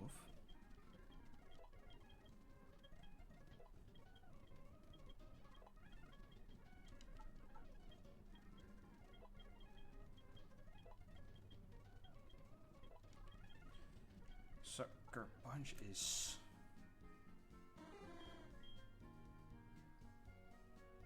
Sucker Punch is nice.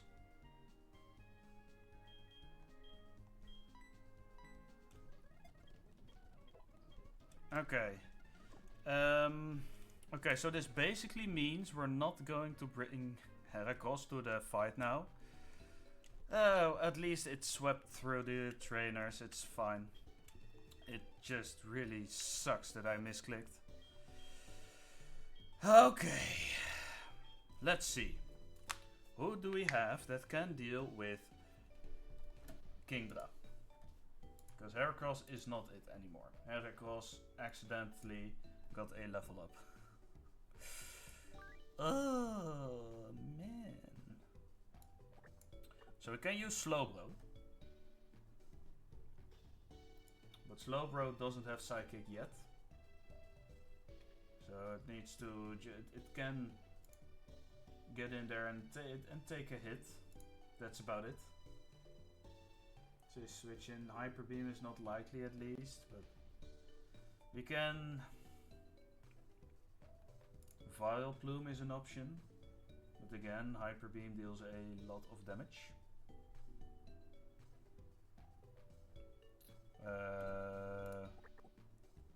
Yeah, if we would level Gloom to if we would level up Gloom, at least.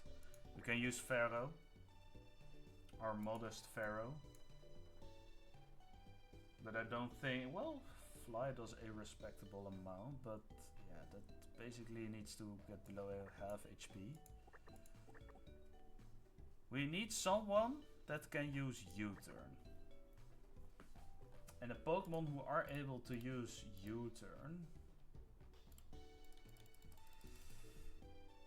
it's very limited. That's a big problem. U-turn.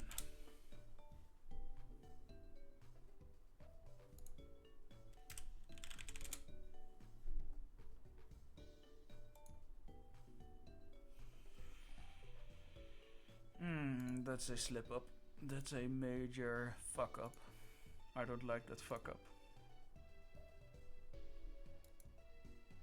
Yeah, that's the way it works. Level cap, if we level above, it's a human error. It happens. We go back to cooking! Woohoo! Okay, so basically the line up until Kingdra is still intact.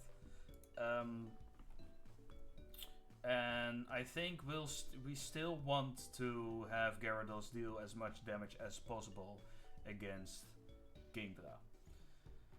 The thing we need to figure out now is how on earth are we going to deal enough damage to Kingdra in order to one-shot it. Let's save first.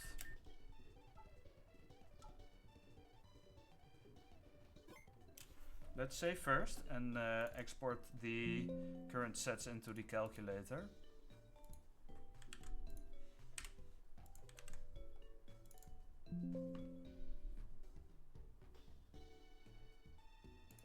What's this? There is a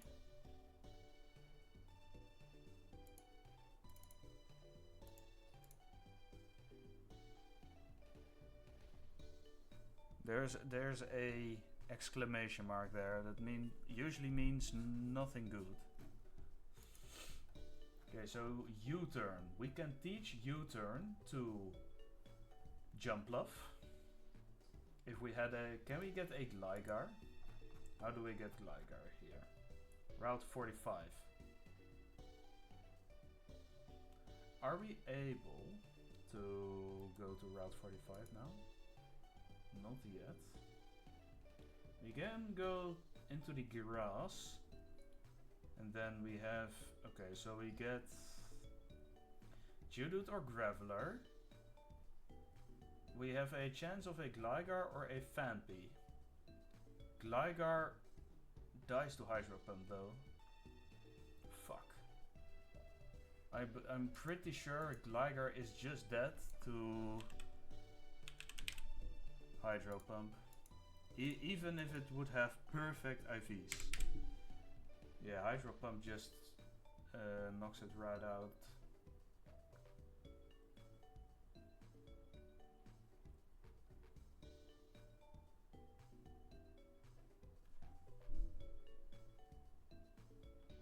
Is there a way we...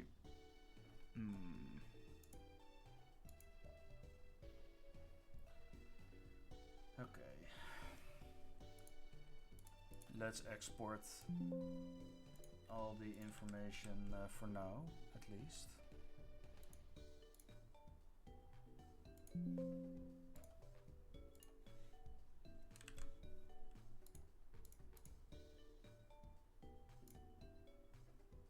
Let's see if we can figure out something. Because we do have Mankey.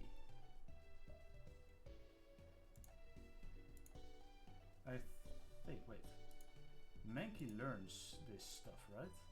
Oh, only in Let's Go Eevee and Pikachu.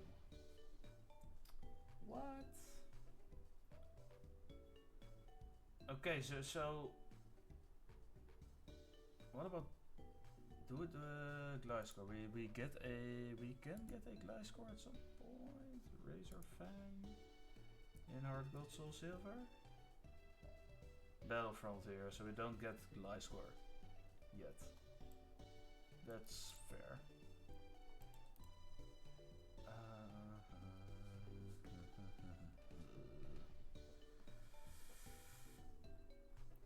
Okay, this is by level up, by the way. Oh wait, hold on.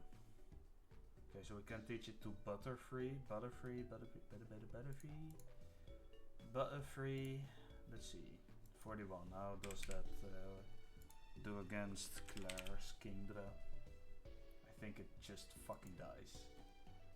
Oh, actually it doesn't. But we need it to be paralyzed.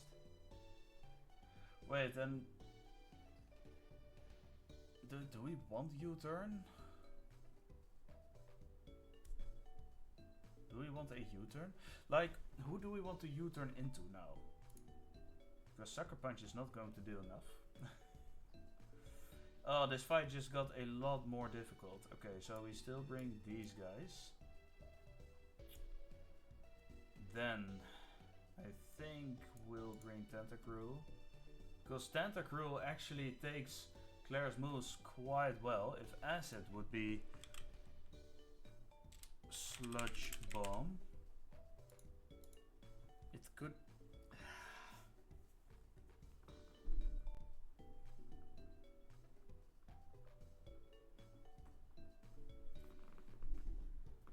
Okay, hear me out.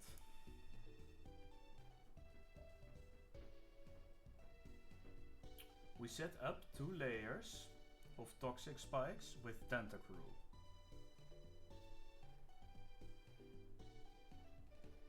If we set up 2 layers with Tentacruel, we are on a... we can...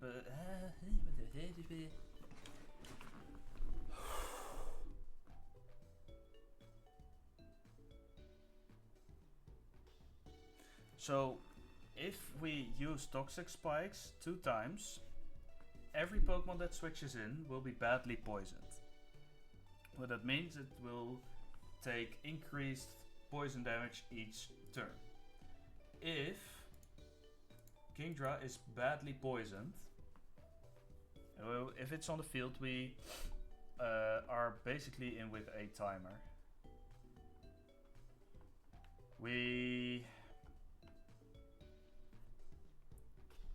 Ideally, we switch in Gyarados. On the turn, it dies then. So, okay, let's see. Oh, fuck. Oh, fuck. Second. Fuck. No. Okay, so... Tentacruel versus Gyarados. Tentacruel set up Toxic Spikes twice. Tentacruel's quite fast, so it also barely doesn't outspeed.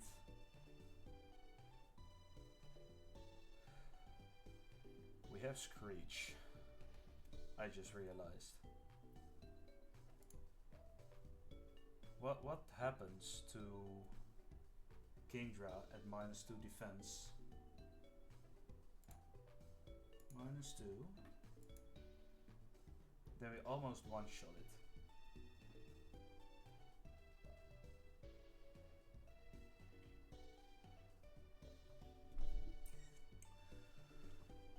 Let's not assume that's going to happen. I also think that this is a little risky because we get a second instance of damage in from Gyarados, basically. We need to switch in Ampharos and then to survive whatever is coming in. Maybe it's fine.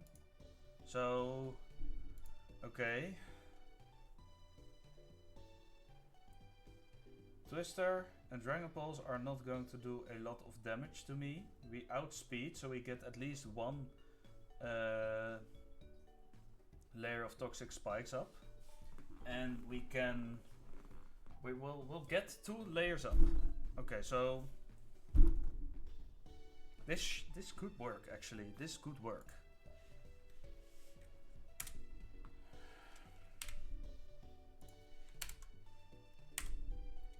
Take hits. Yeah, we stay in for as long as we can. If we take a hit from Dragon Rage, we get in. It's a guaranteed 4th KO. That we get to go to 83. If we're at 83, if either of those crits, we do not get KO'd. Okay, perfect. So we set up 2 layers of toxic spikes. We switch to Varos. Discharge 1 hit KO. Okay, so this is basically our new line.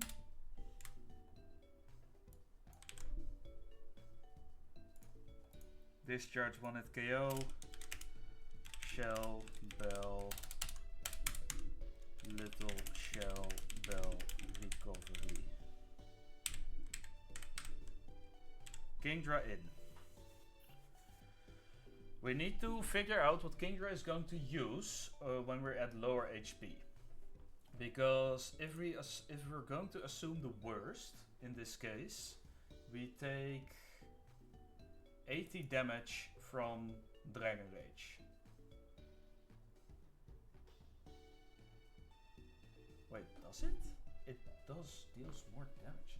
Oh wait, that's critical strikes, obviously. Okay, so we take 40 damage from Dragon Rage each time it hits. We're at 57. If we take 2 Dragon Rages at 57 and yes, 42%, it's guaranteed to Hydro Pump actually. And that also means we probably cannot. Wait, okay, so then we recover 11.6, so we're at 53. If we're at 53 HP, that's the worst case scenario, then it won't see a kill. It barely doesn't see a kill anymore with Hydro Pump, and then we're just risking a crit to die. Also, if we get crit, we don't want to see crits from Gyarados, obviously. So, Kingdra in, T-Wave. Kingdra takes 1 tick of Toxic. Then we switch to Gyarados. Kingdra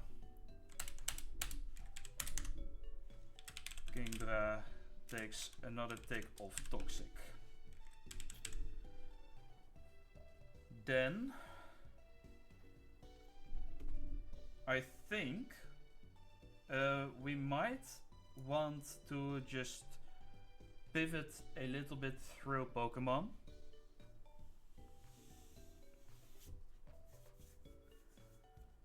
To see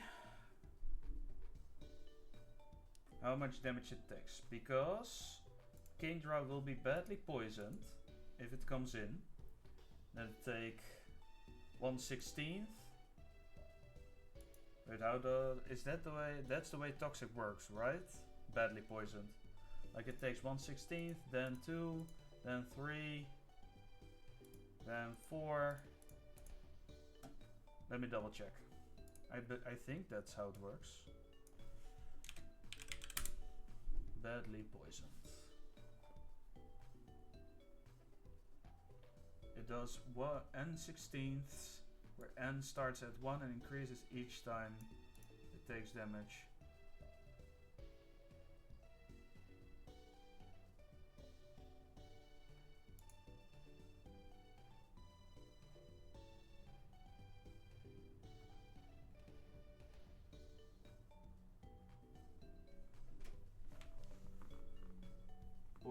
Okay, badly it will remain. Yeah, okay, so it's...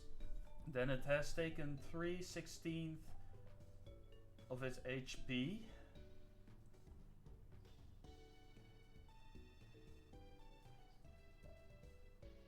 So that's... Oh man, I need a calculator for this. A calculator for the calculator.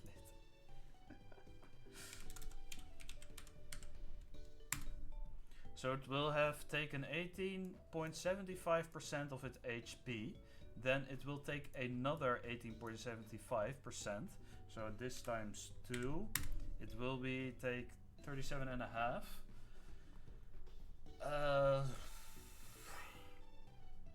We can take a couple, so maybe...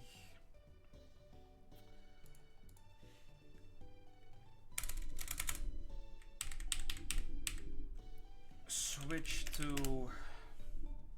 What's it gonna be? Do we then switch to a sturdy Pokemon? Switch to Pseudo Wudo. Kingdra... Tox 2.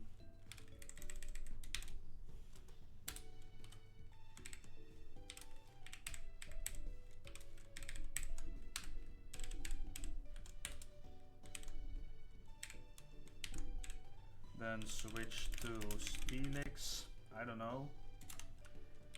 Kingdra... Tox 3. I mean. Then switch.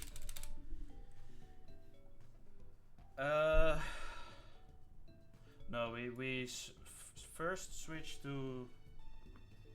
Ooh, wait, no, that's bad. Because Citrus is going to proc, right? Okay, so after the third proc... Wait, hold on. How does this work exactly?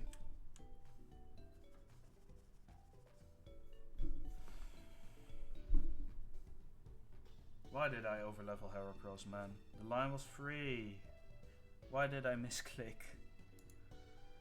Oh, man. This is so fucked. Okay, so after Toxic, after the third Toxic, Citrus Berry will proc. No, after the fourth. Excuse me. Wait, in that case, isn't there a possibility we get a what's it called? Like the 80 base power berry in the game? Like the Jaboka berry? Can we get that? Event.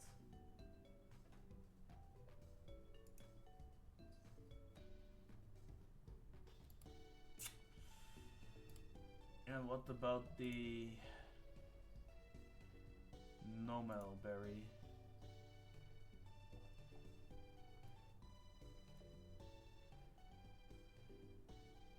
Fuchsia City or Spin Trade? Okay, so that's also too late. So we need to make do with the Haban berry.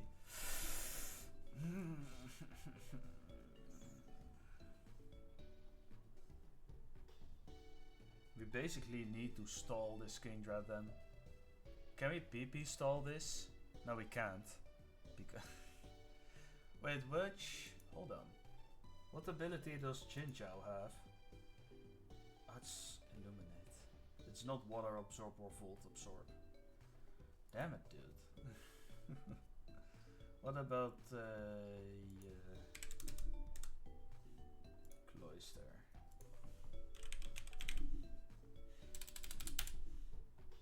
What about Cloyster? If Cloyster is level 41, it would die to Hyper Beam.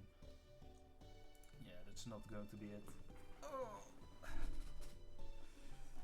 Maybe we bring Slowbro just to tank another, try and tank another hit.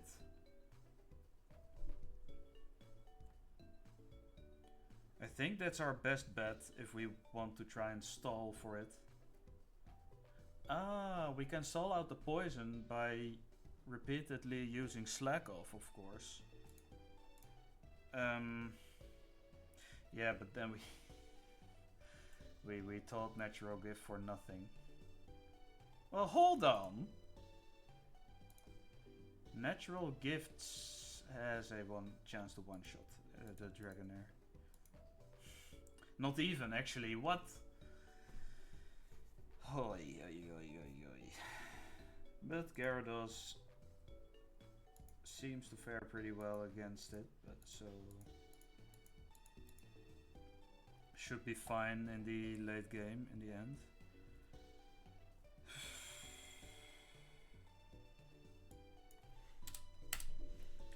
Okay, so let's reiterate. We set up with Tentacruel. Is there a better way to bait out? Like, if we can bait out, for example, one of the Dragonair. Because if we can get Tentacruel out against one of the Dragonair, that would be amazing.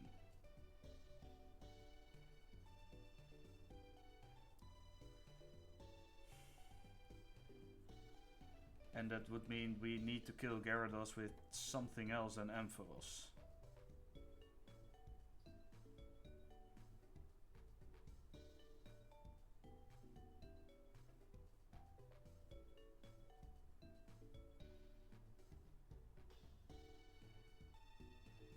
And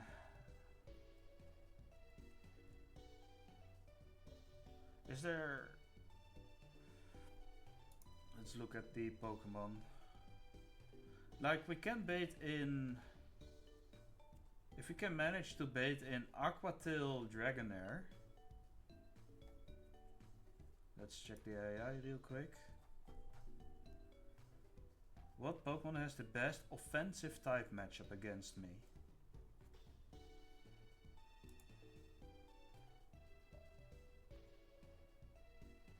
Like, that's always going to be Dragonair, right?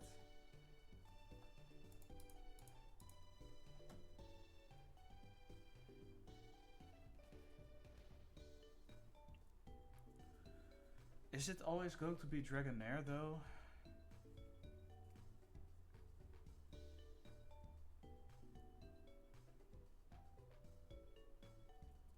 What about if I were to evolve into Executor?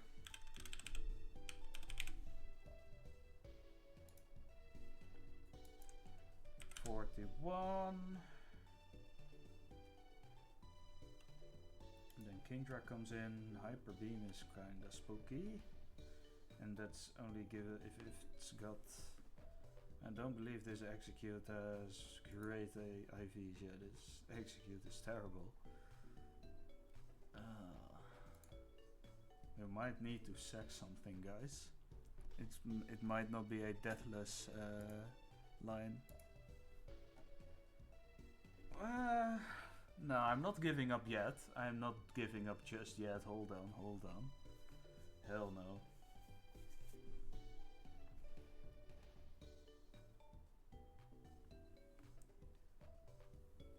Took you forever, but you finally caught a shiny Rayquaza on Emerald in its color-coded ball, the luxury ball. Damn, nice, dude. Like, also on the on your Game Boy or on an emulator?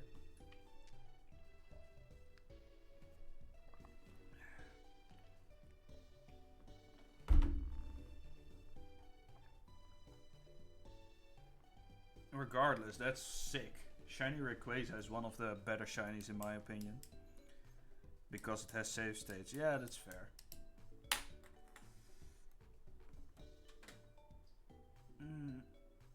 Is there something else we can send in to deal with Kingdra?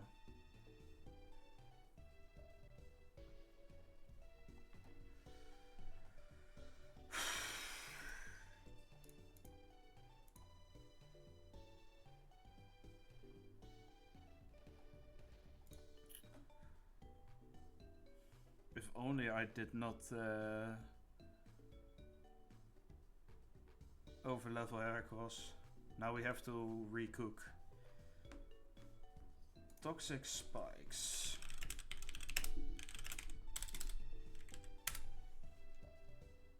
Oh.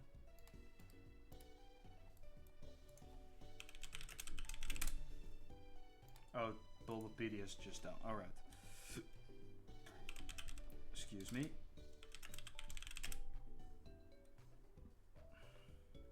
Damn.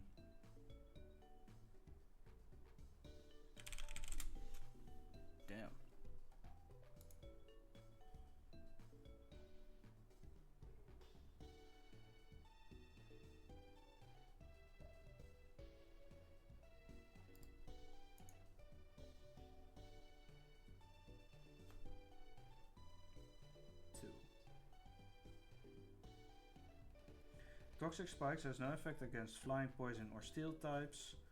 Ability, immunity, levitate, leaf guard, magic guard.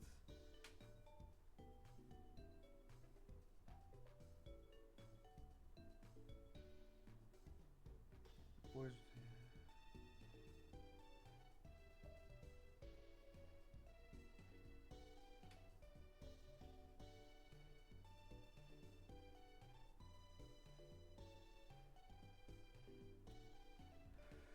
Okay, so let's go over this again.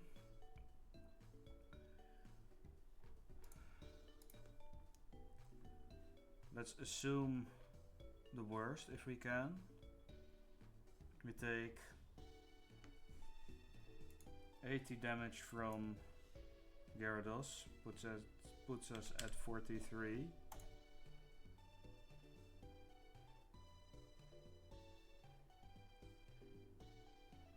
And then we switch out. What do we bid from Gyarados? It doesn't see a kill. It might just bite. If it bites, and we switch into Ampharos, we have a chance of proccing static, in which case we then outspeed and then the line is saved. Kind of safer at least. We hope it uses bite then. Take hit, switch to Ampharos. Array for bite, static, proc.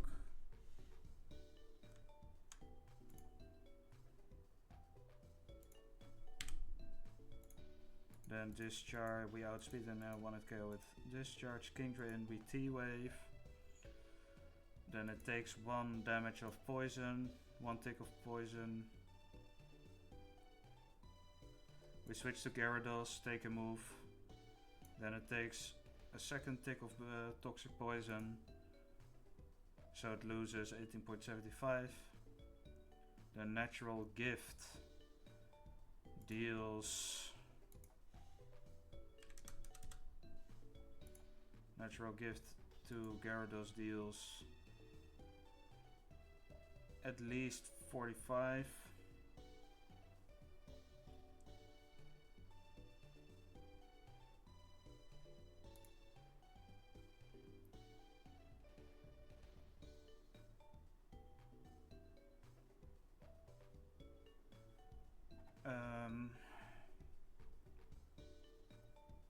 There's also always the chance of... Okay, so it will take another, it will take another 18.75% to go to 37.5%, and then yeah, we need to stall it a little bit more actually. Like, okay.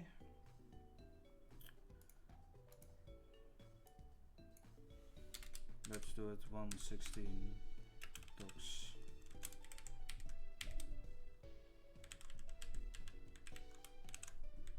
Two 16 tox. I think we switch to Slowbro. Take move. Slack off.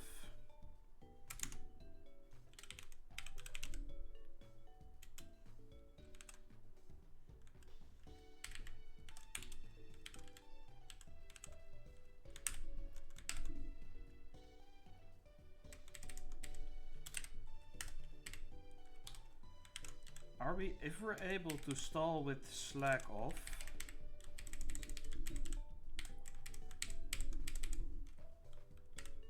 Slowbro is going to save the day again, mark my words.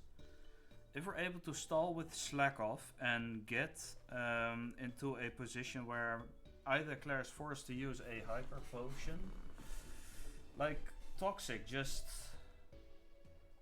well, Slowbro, how much damage does it do? It deals a fair bit amount with his Zen Headbutt as well.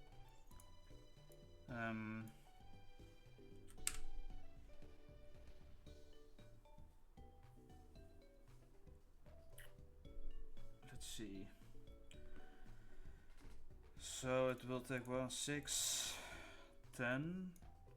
This is 6, 16th. At the 4th turn of Toxic, the Citrus will proc.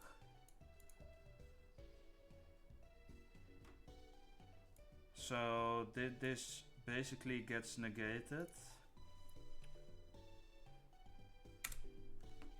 Citrus proc.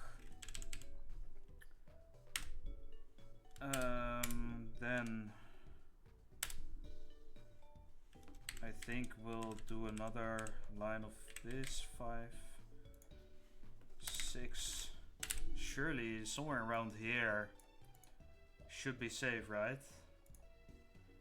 But the issue is, if we get crit, we are done for. We're taking some risks in here. Because Hyper Beam crit always kills and Dragon Pulse crit always kills. We take Hydro Pump pretty well. But that's about it.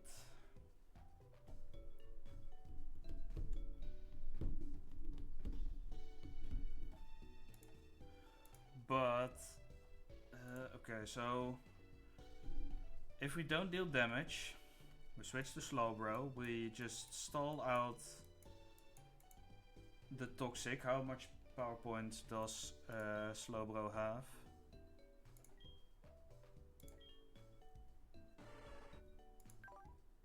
Ten. So 1, 2, 3, 4, 5. I still want to fertilize my citrus berry so that I can grow more. So maybe give it a Lepa berry in case it runs out of slack off PP.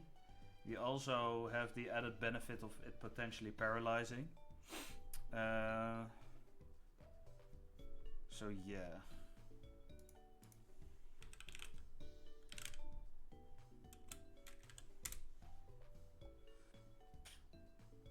Wait, critical hit in Gen 4, because there is a way that it's being calced. Gen 2 onwards.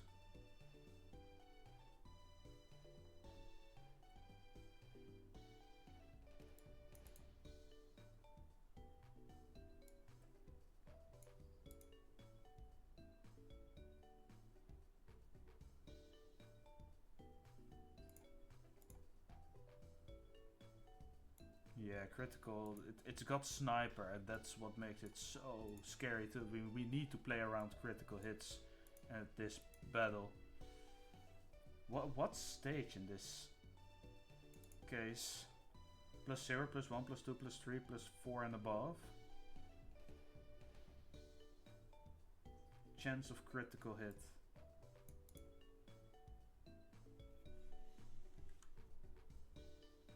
There are let's see, there are temporary in battle stages used to determine the probability that a particular move will be a critical hit.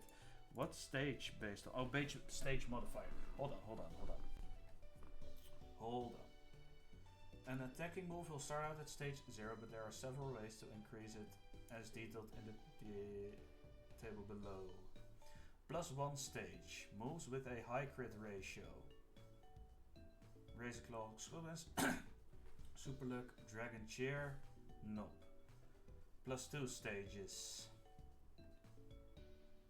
The Z move, Palkia move.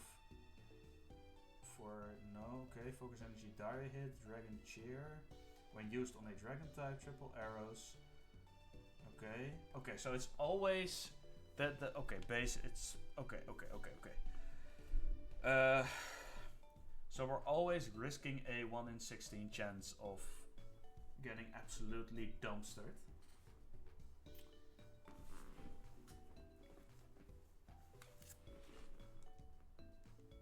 So that's that.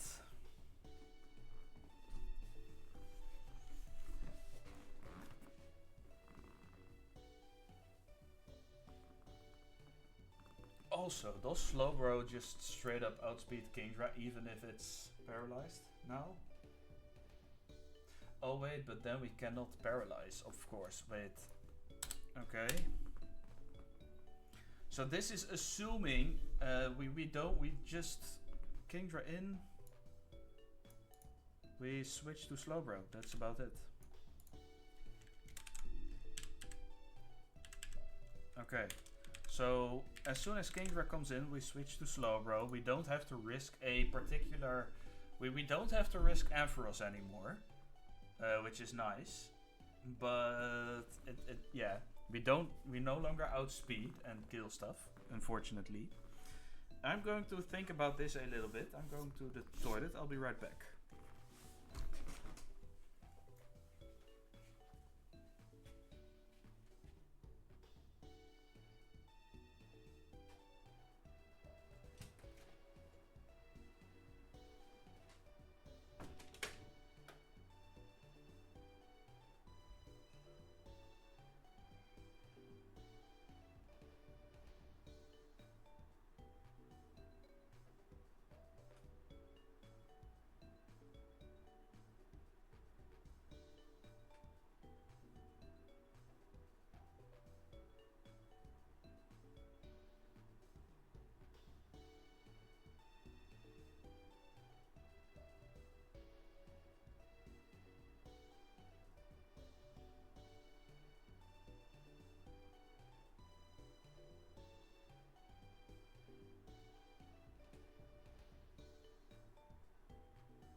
Good lord!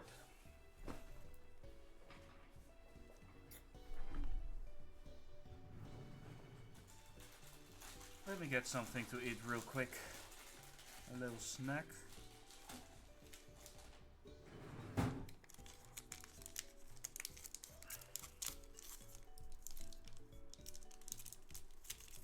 This is like a Kit Kat, but from another brand, which has caramel in it. It's pretty nice, actually.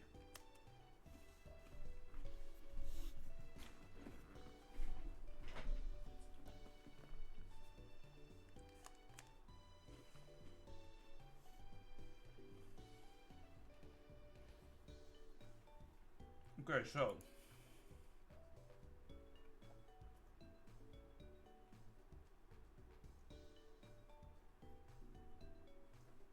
if we switch in Slowbro on a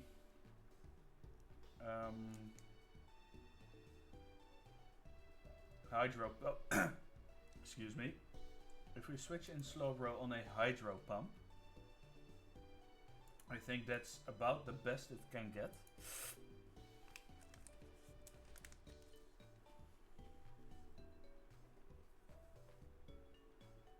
Because it's resisted.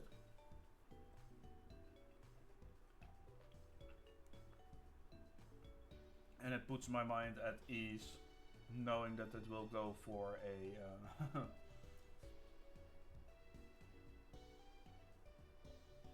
that we can tank a Hyper Beam or a Dragon Pulse, unless it crits of course, but then we're screwed anyway.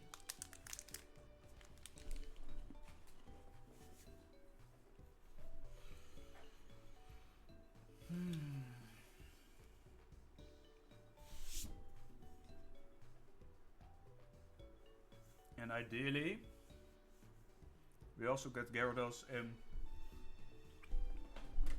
when we comfortably 53? No, 43. 35.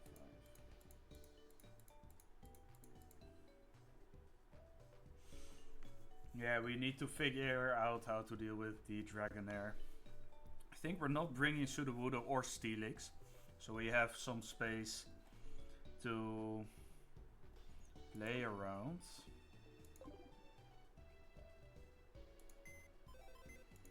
Let's see what else we have. So these four are coming with us. Anyway.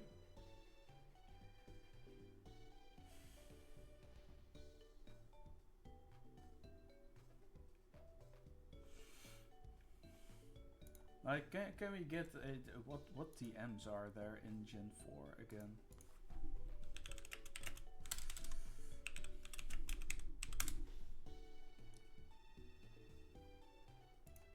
HeartGold and Soul Silver.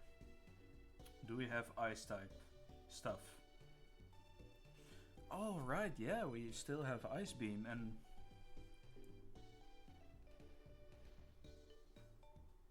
of course, yeah, I forgot.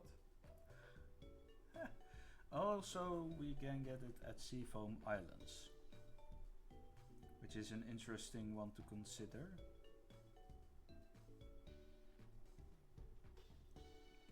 Avalanche. Oh wait, hold on.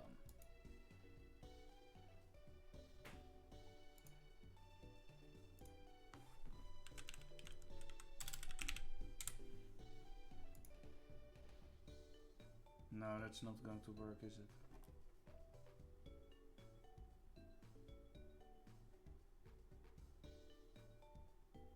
They're both equal in base power. Oh, excuse me. Plus, we already have Ice Fang.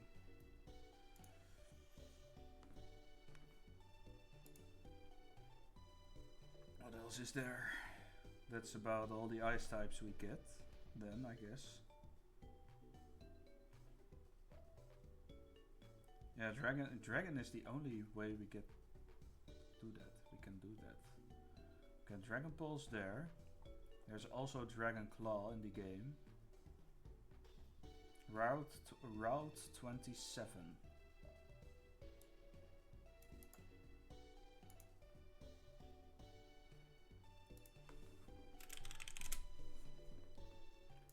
Oh, this is Kanto.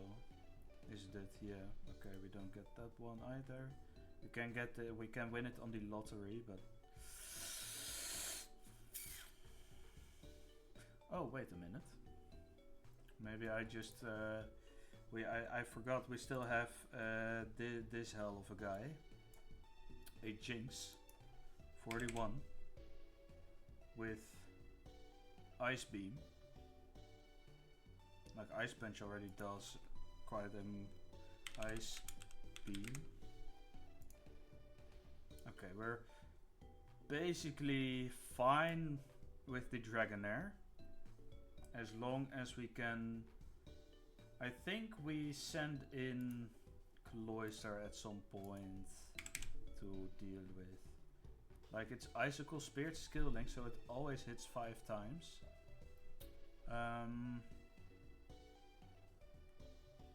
Do we outspeed it? What do we need? We need a Waterstone, right? Wait. I am going to keep cooking. So these two guys are not coming. I don't think we'll need them. Let's hope we don't need them. Otherwise we'll be a little sad. I'm going to switch them around so that I don't accidentally level something important again.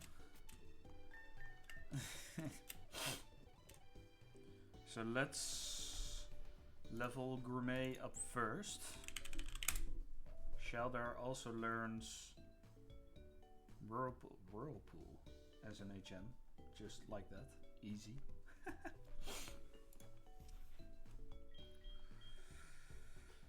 Oh god. Okay, rare candy. We don't... what about Cloyster?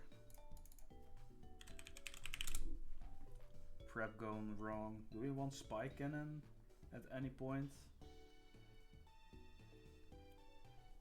Maybe not. Maybe we're fine.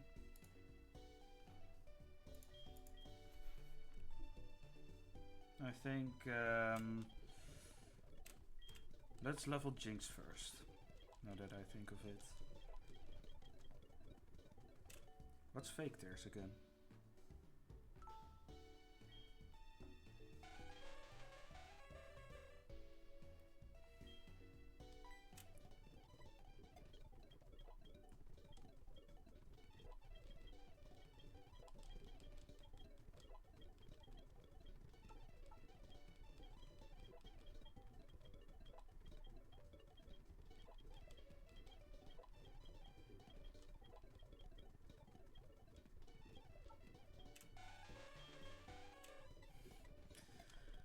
That cry, that Pokemon cry is just so stupid.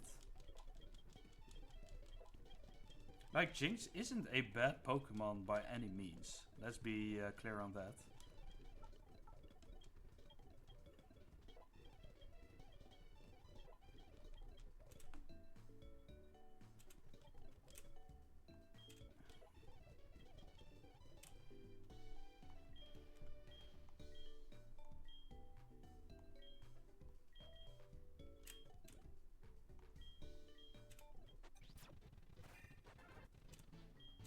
Boom. We have Cloyster now.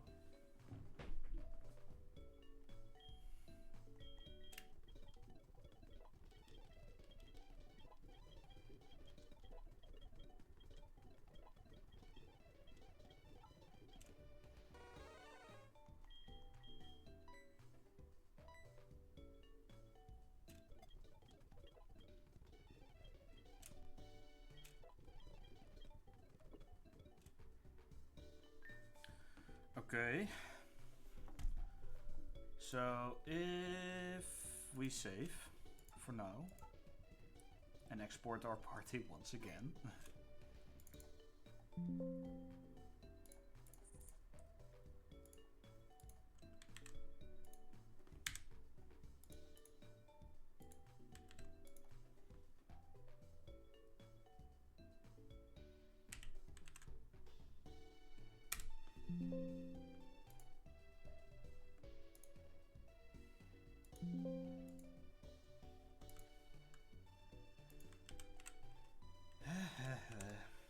It happens.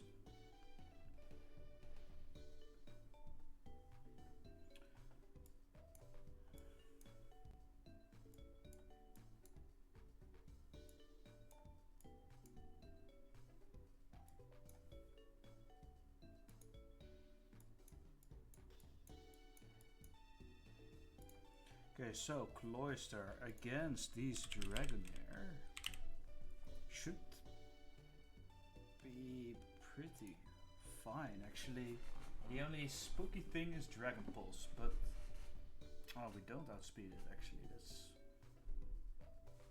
fucked. Okay, so wait, it's got Ice Shard. Maybe it's good.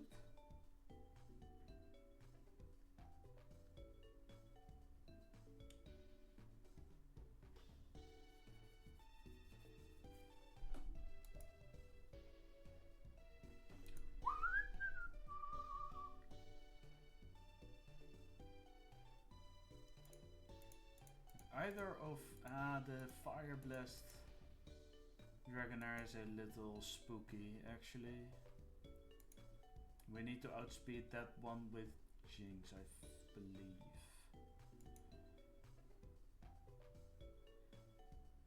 Because we outspeed with Jinx, we take a Fire Blast surprisingly well. And if we just Ice Beam, we kill both of them in one hit. I think Jinx will be able to clean up in this case. I forgot about us having Jinx. Yeah, and that basically takes away the need for us to have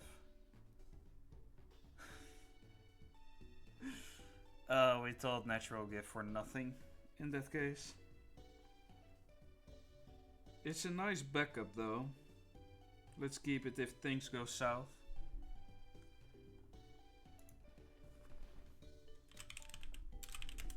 Dies eventually.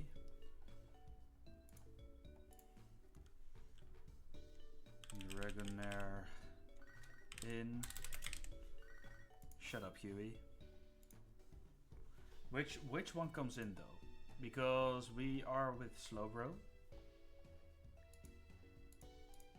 Then the AI switch in works in a way that says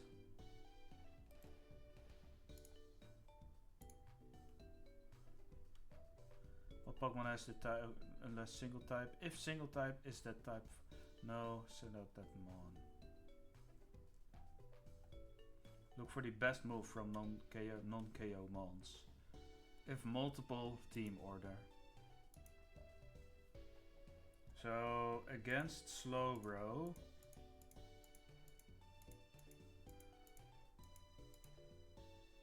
it's probably going to just send out the Aqua Tail Dragonair, and then it will yeah, then we are basically free to switch to Jinx, Ice Beam, clean up.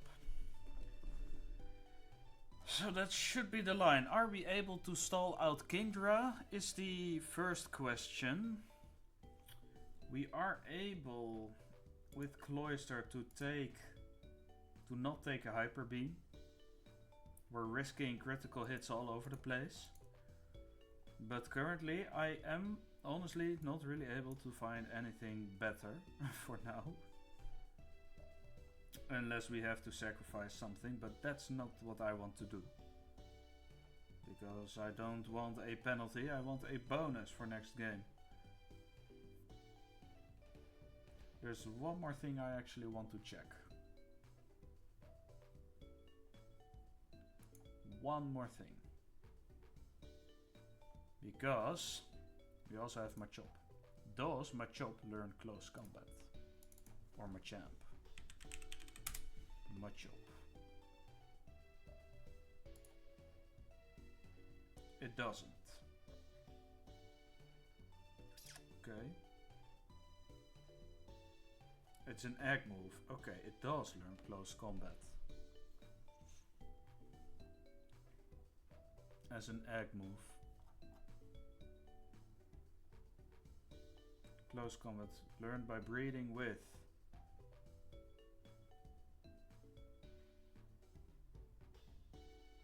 Basically nothing I have in here. Okay.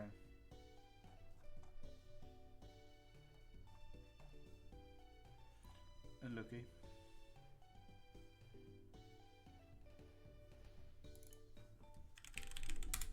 But Machamp would go kind of crazy here, no?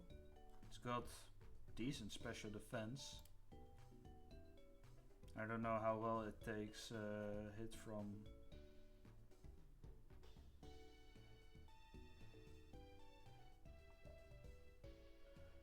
Like, if we use Revenge, eh? That's basically... Wait, let's first check how well... let's screenshot the EVs and get a custom Machamp set in here. Oh wait. Wait. Machop. We can export this. Where's Machop? There. We can export this Machop.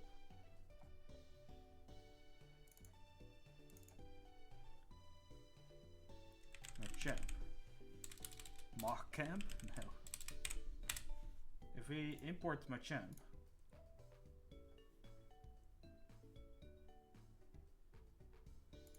boom, put it to level 41.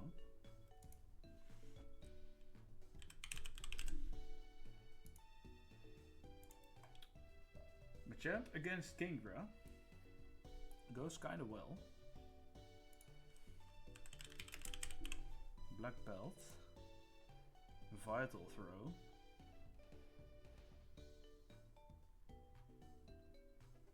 No Revenge.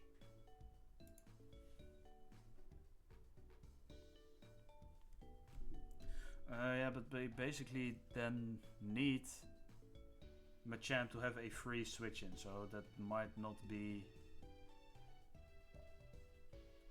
That might not work anymore.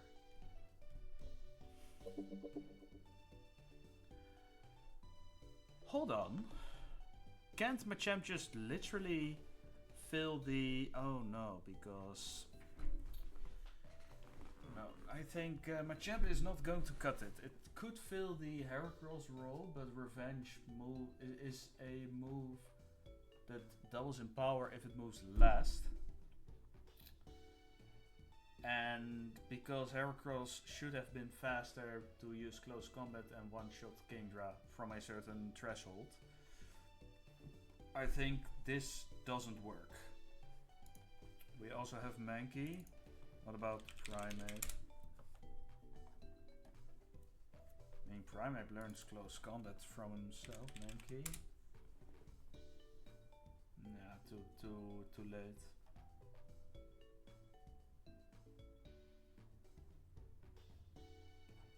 Learns close combat by breeding Pokemon we don't have. Okay. I think these two things should be what we need to... I think we need to stall out Kingdra. We use Slack Off a couple of times. If it gets a crit, we are in big trouble. We are in really big trouble. We're always risking a crit here. I think we have to do it. I just think we have to go and send it. We have a line. It's a risky one. But I am not sure on which other line we can use for this. We need to teach Ice Beam to Jinx, though. So let's do that before I forget.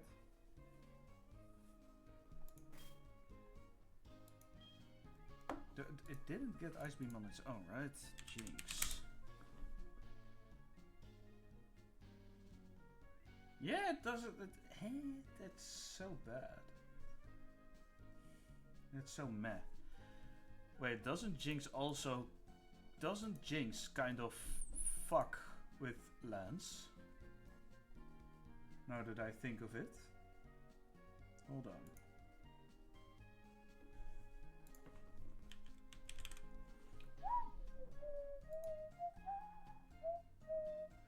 Like, Dragonite is 107 speed.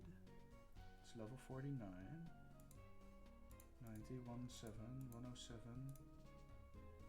We need to be at level 50.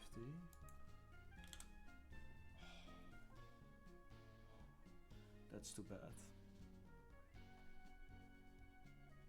And Outrage is just so strong.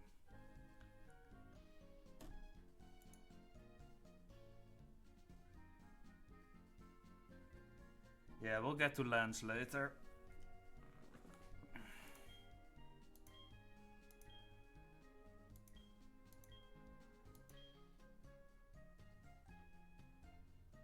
Wait, how do we get Ice Beam again?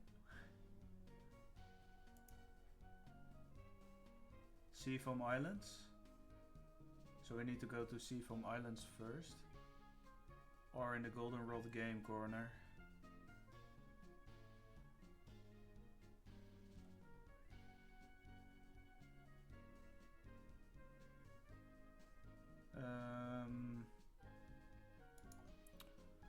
If we go to the game corner, yeah, we can just... I'm not down to grind. Okay.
Can I...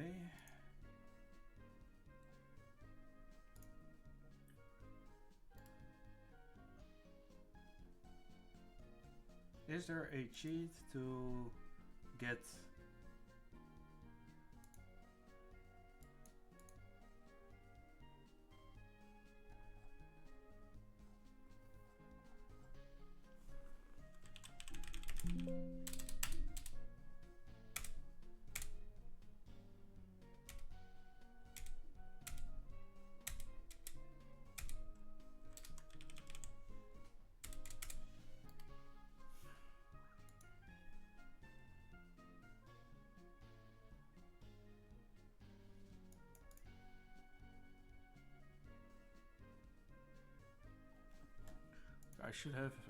I should have a coin case.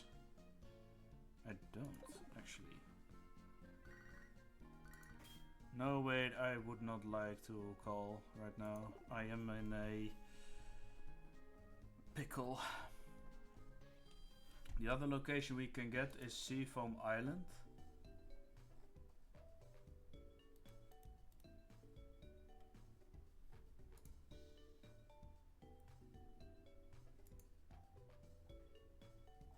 Oh, that's in Kanto.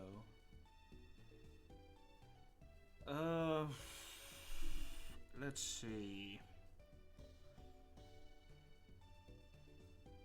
Yeah, then we are I am going to get it from the game corner. 10,000 coins. Yeah, I'm going to cheat in some coins and get the Ice Beam TM.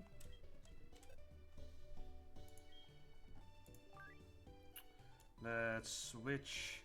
We basically don't need Cloyster, but he is there as a backup in case things go a little south.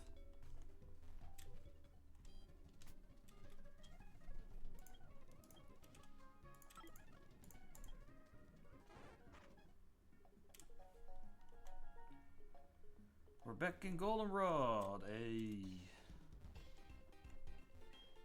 Mr. Game.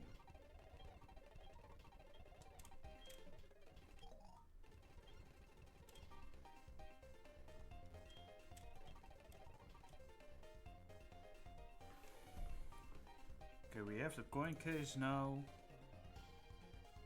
Yes.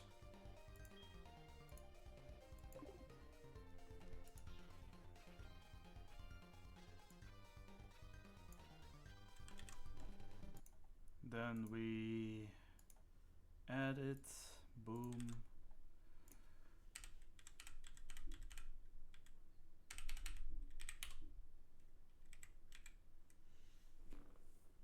Oh, that looked out of place. It's fine. Add. Okay, save.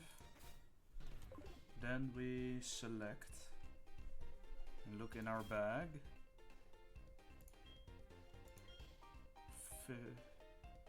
50k. Amazing.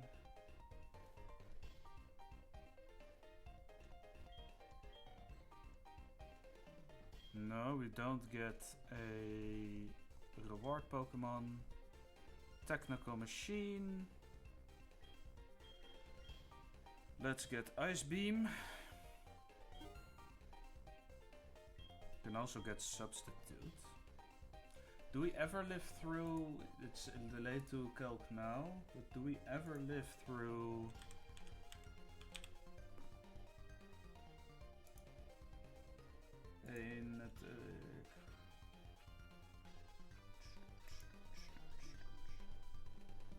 If it uses Hydro Pump... Nah. I don't think it's worth it. Swords Dance. No, we're not going to use that. What about held items? Silk Scarf, Wide Lens, Zoom Lens, and Metronome.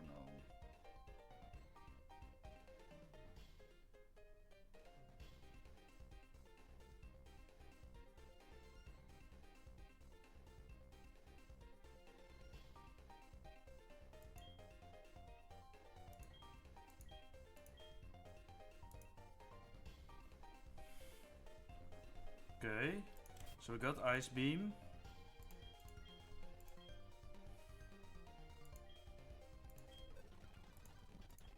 We teach it to Audacity. And we get rid of Powder Snow. Because Ice Beam is 100%, Powder Snow is just better.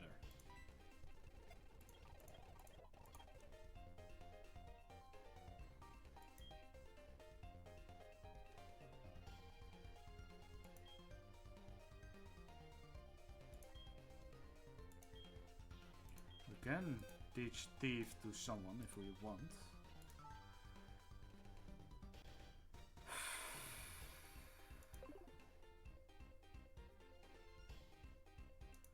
Okay.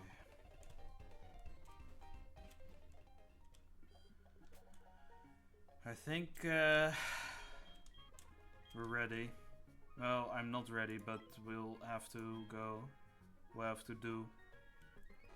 We'll have to make do with what we've got.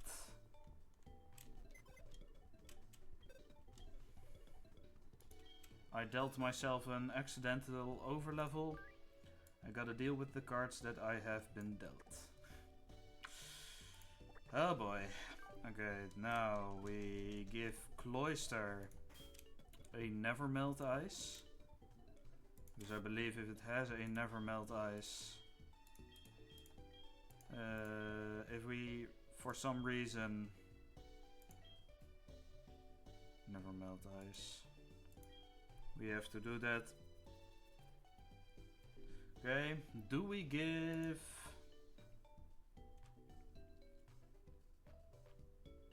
I think I have an idea. I think I want to give a Bright Powder to Slowbro in order to increase the chances of moves missing. Could always be useful. Is there anything else I want to give?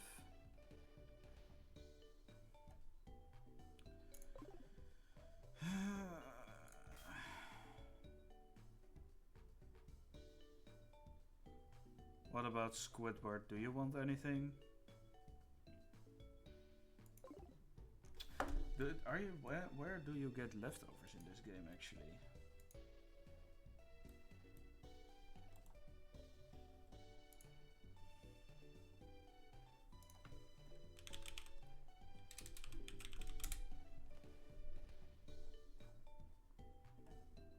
Held by Wild Snorlax, Pickup or Indigo Plateau. Ah. So no. What about Black Sludge?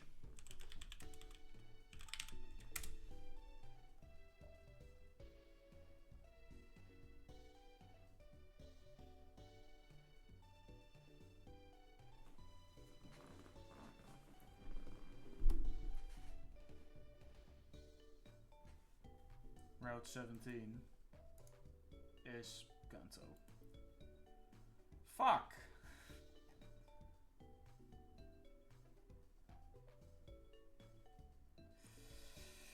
Okay. Do we have everything?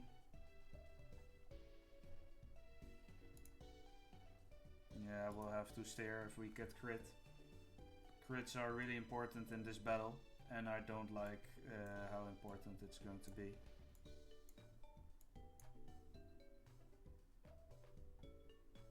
I'm nervous for this, to be honest, but you know. We'll see what we can do. Going to clean up the calculator a little bit. So the part where things can go really wrong is when Kingdra is in. If that part is done, then it should be fine. If not, we'll figure it out. Who is our 6th again? Jinx. Alright. Do we one final double check? Final gym badge?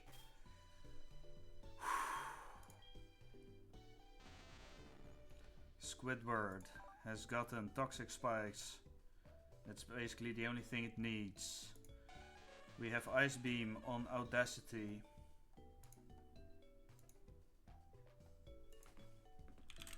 Ice Beam always KOs the Dragonair.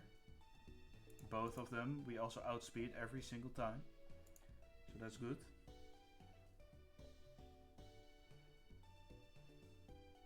Wait, I see something. Maybe. I see something. This can be...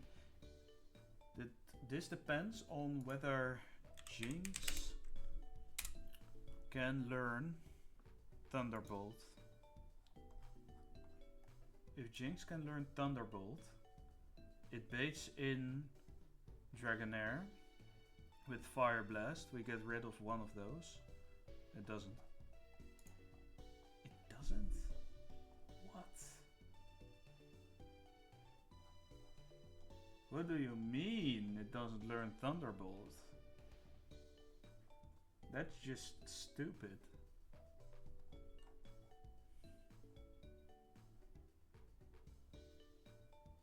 Okay, that saves us some effort, I guess. Oh.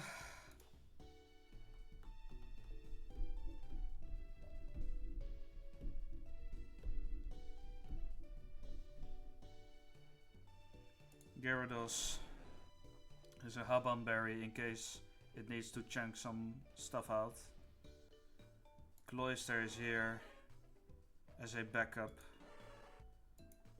Okay, I think we go. I think we did everything we could. I might have missed some things in planning, maybe some opportunities. We'll just make the best of what we can have.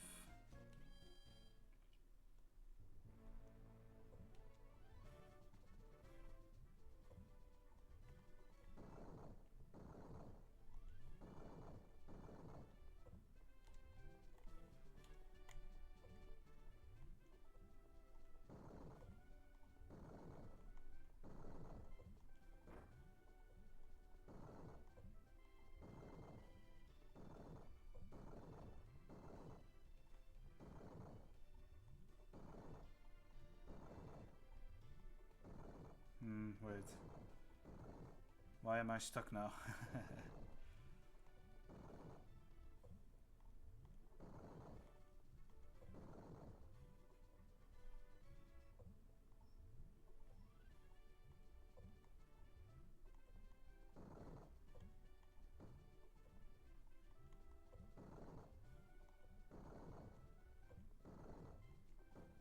Oh wait, I got it already.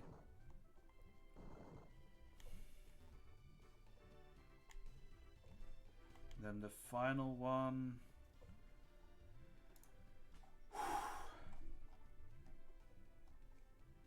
This is going to be a tough one. Oh.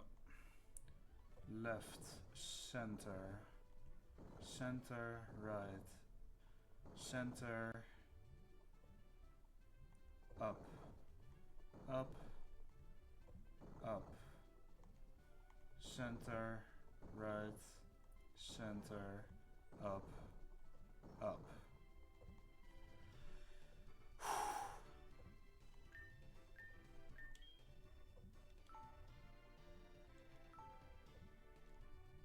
This is the first gym battle since Whitney that I'm genuinely nervous because a lot can go wrong in this. Let's do a final check. Squidward is in front. Everyone is healed up. Everyone has their respective items. Let's double check.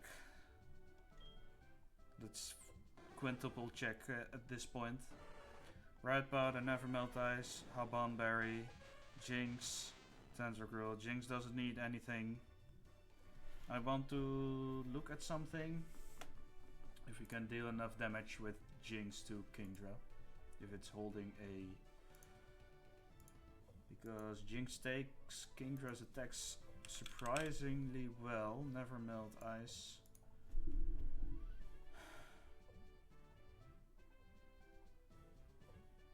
Deals about half of his HP.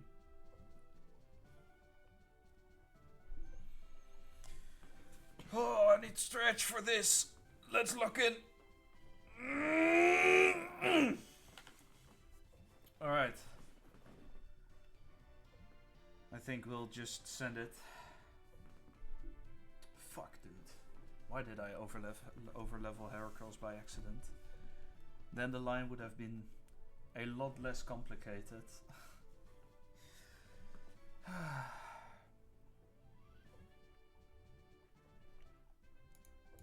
Did I miss something? I don't think we did. We'll keep the calculator updated as we go. I think it's time. Final gym badge.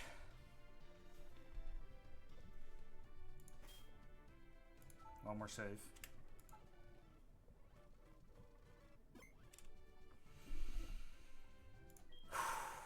Let's go. I am Claire, the world's best dragon-type master. I can hold my own against even the Pokemon League's Elite Four. Do you still want to take me on? Fine, let's do this. As a gym leader, I will use my full power against any opponent. Alright. I am scared for life. If I forgot something, there is a chance we lose some Pokemon along the way.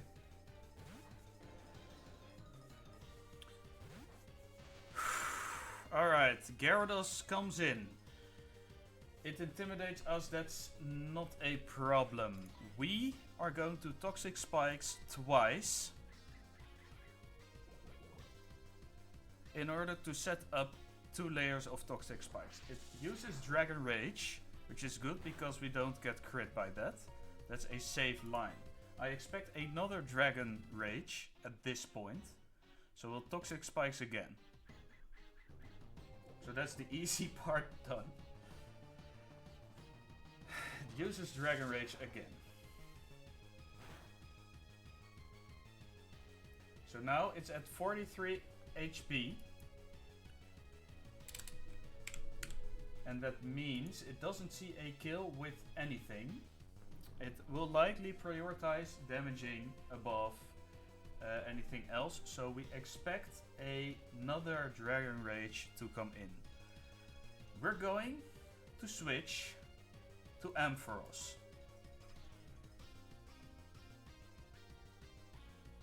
And we take whatever.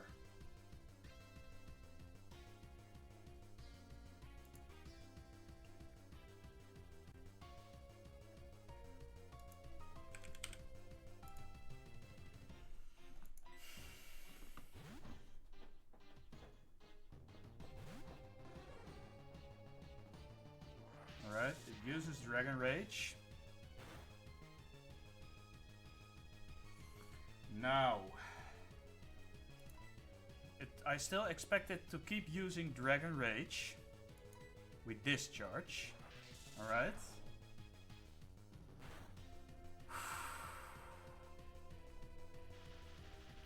And kill the Gyarados. And this is where stuff is going to get funky. We heal because of Shell Bell. We go to 73. We're at 53 HP. Why does it see that? Why does it send Dragonair in? Does it see a kill? How does it see a kill? Why doesn't it send in? Oh no. We also don't know which Dragonair this is. Oh man. Okay.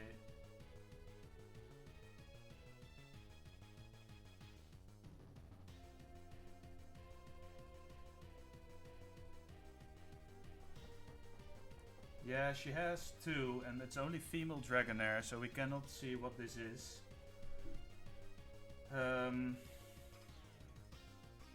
So this is just pure RNG. I think there is not a lot that has to change. Oh, fuck. Why? Why at this moment? Okay, let me understand how the switch in AI works. It doesn't have a super effective move against me. Oh.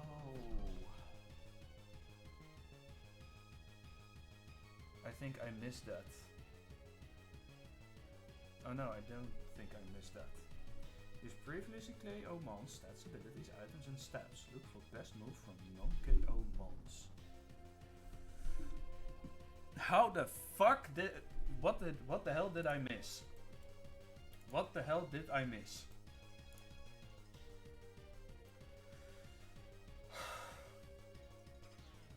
What the fuck did I miss? First check, type effectiveness. Okay, let's do this after, because this can either be Fire Blast, Aqua Tail, Dragon Pulse, or Slam. Maybe even Thunder Wave. I don't think it does. Okay, so we're at 73.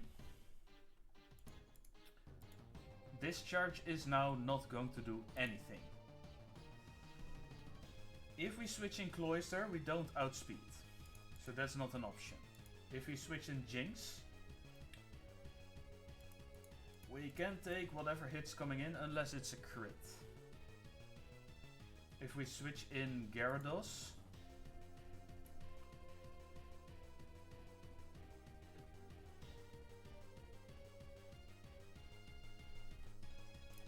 it's badly poisoned. Everything is badly poisoned for sure now. I think Gyarados is a safe switch in for this. Yes. We switch to Gyarados.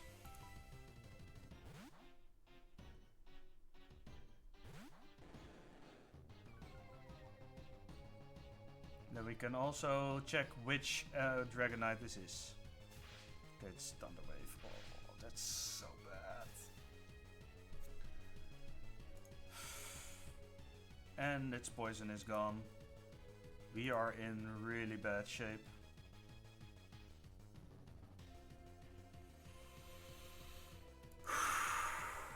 Let's take a Dragon Pulse. Oh. Okay, Ice Fang hits.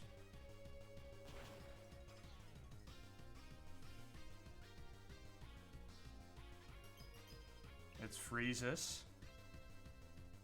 Okay.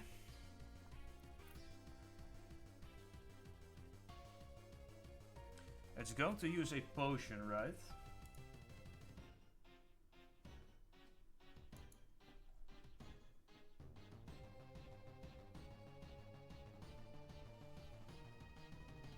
Freeze is good. It basically gives us a free switch in.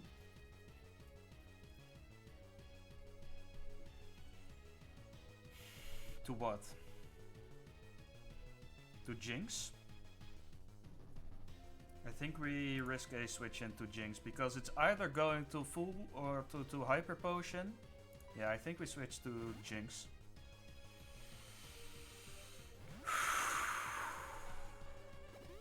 Yeah, Hyper Potion, perfect. Okay. So now we're also going to find out which Dragonair this was. Because Ice Beam one-shots.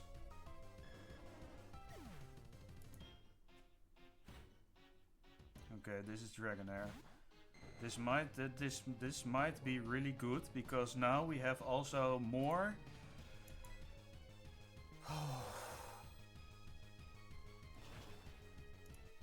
Okay, Jinx is in good position. Now Kingdra comes in. Super effective KOs.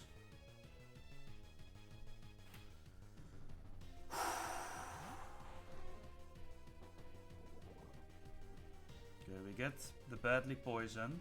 One Pokemon left. This is where the real battle begins. Okay, so it's not an option to go into Gyarados anymore. Let's double check the move AI. Hyper Beam is a straight 100. Dragon Pulse is a straight up.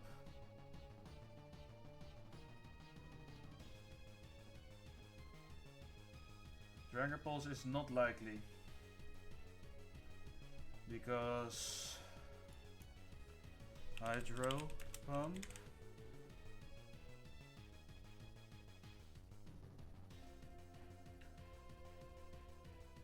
So Hydro Pump and Hyper Beam. It's either going to be Smoke Screen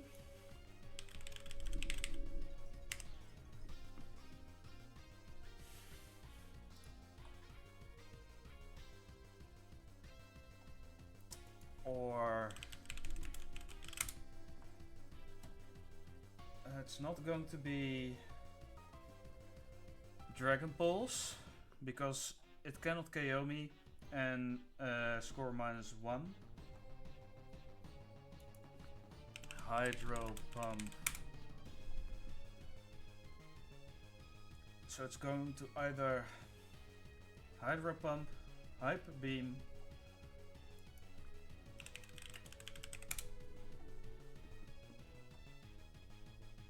so it's going to Smoke Screen, Hyper Beam or Hydro Pump. Okay. What do we do? Do we just... How much HP does Gyarados have now? Gyarados is at 106. 106.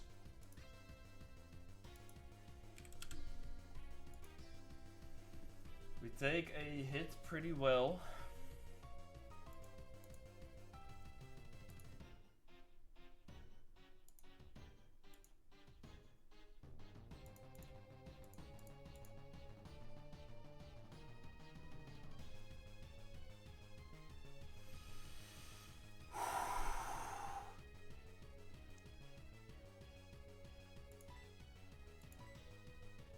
Okay, what do we do here?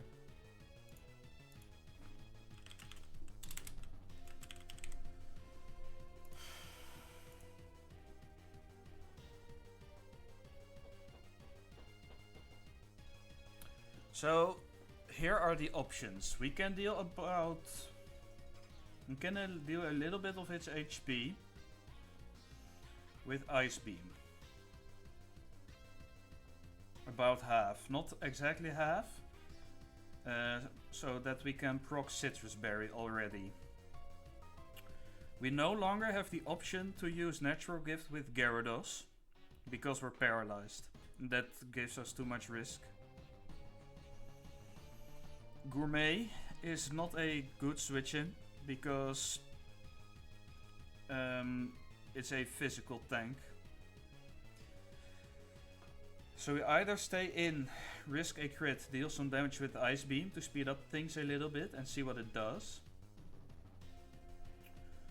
Or we switch to Slowbro, hopefully take a Hydro Pump or Slow Smoke Screen. And just hope that we can stall it. Because Squidward is too low.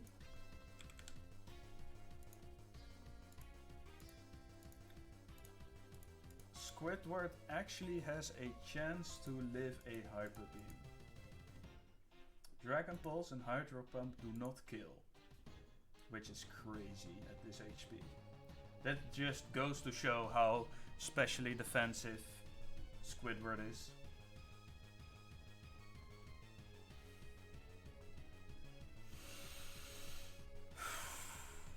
I think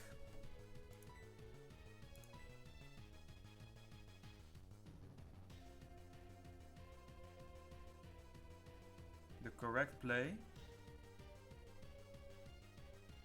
we do not outspeed with Jinx, right? No. Like Fake Tears is a status move that lowers the special defense by 2 stages.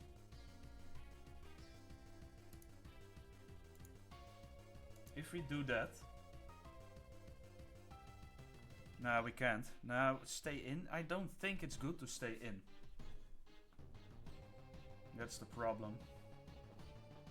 We have nothing that outspeeds. Tentacruel barely doesn't outspeed. So we need... So if it were to be -2, no. Let's Ice Beam and see what happens. If we proc Citrus, let's Ice Beam. Okay, it Hydro Pumps. Don't crit, please. Oh no, okay, that was not a crit, that was just a lot of damage. Okay. Ice Beam. Okay, Citrus doesn't proc yet. Now, Jinx is at 44 HP. It sees a kill with literally anything possible.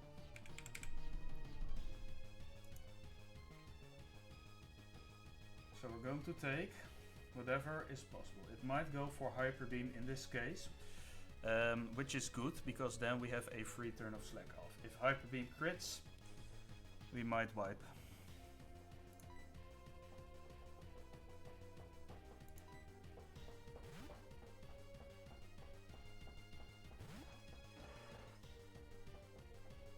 Dragon Pulse. Okay.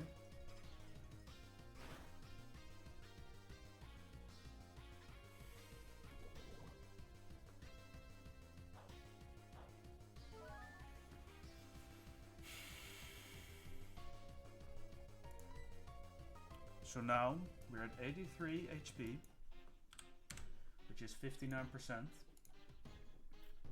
We're dead to every crit. We hope. Fuck. We slack off.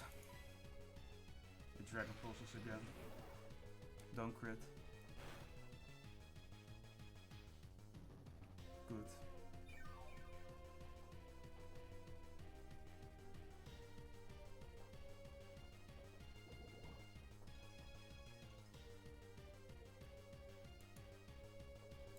slack off again.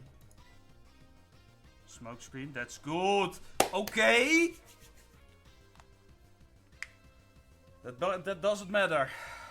Smoke screen, we don't attack with slow, bro.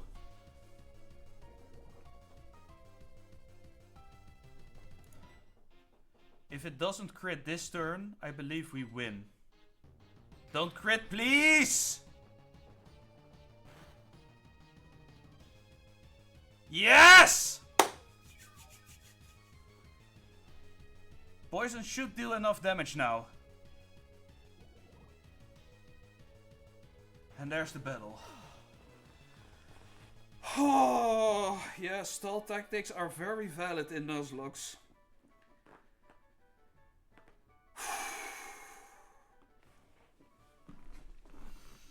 And I'm not ashamed of it.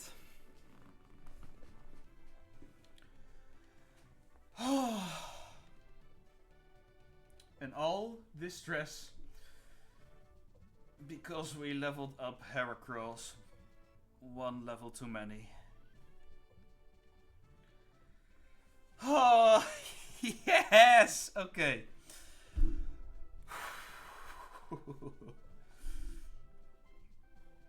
Nice, okay. That only took me 3.5. That took me the entire stream to get past this obstacle. Nice. I won't concede this. I might have lost, but you're still not ready for the Pokemon League. I know, you should take the Dragon Master challenge. Behind this gym is a place called Dragon's Den. There's a small shrine at its heart. Go there. If you can prove that you've lost your lazy ideals, I will admit you are a trainee worthy of a gym badge. Damn, she is pissed. You were a pain in the ass. Oh my god!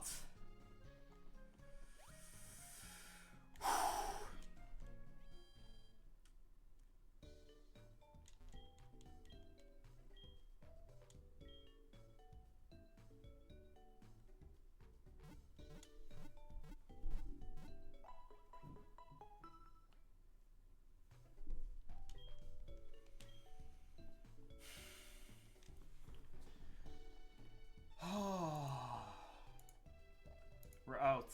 We're safe. We have a new level cap. What? Level 40? What do you mean?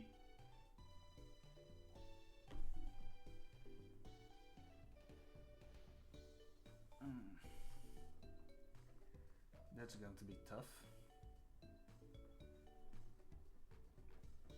No, we're not doing that. Like that.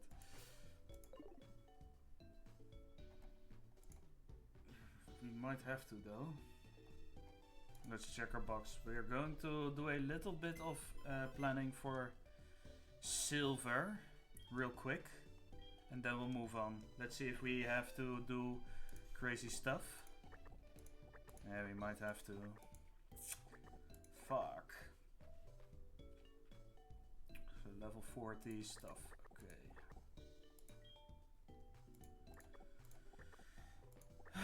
We might be fine.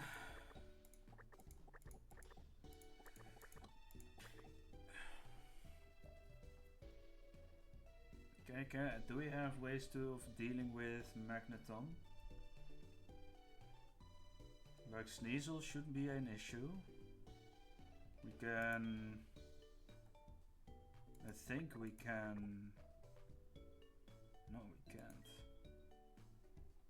Yeah, I still think having this level cap is really annoying. Like, the level cap is 41 for Claire, but once we get to Victory Road, we fight our rival, and that is level 40 instead of 41, so it goes down a level.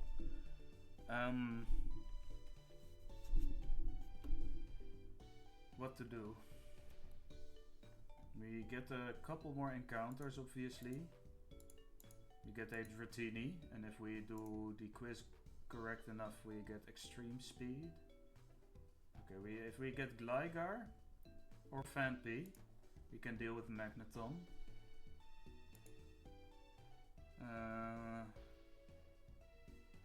We can get a Pineco at Route 27, Tojo Falls, Goldeen, Quillfish at Route 26.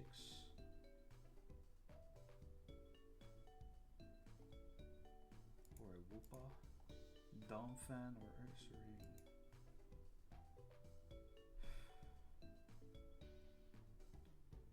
Oh, that stressed me the fuck out, man. I think we're fine though.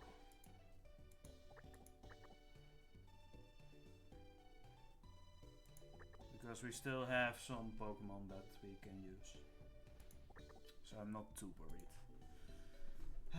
Let's plan with the level cap in mind. I think to keep it a little bit challenging, because now I can say I'm gonna rock up with what's it called, Heracross in front, and well, maybe not one-shot Sneasel, yeah, one-shot Sneasel. I can rock up, then what comes in? Golbat. Then I can switch to Golem and just do stuff, you know, or even Steelix. So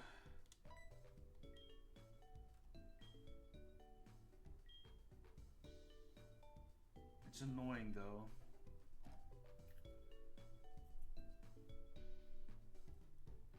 And after that we have a level cap of 47.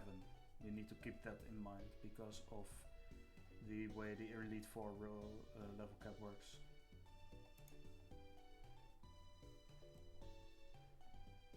So, alright, let's progress a little bit through the story then. And adjust the text on screen a little bit, because we have our 8th gym badge. Hey, nice. That took me a couple of years from my life expectancy. I've got more gray hairs already. Oh yeah, we can. Do we have serve encounters in this? Yeah, I guess we can get a Magikarp.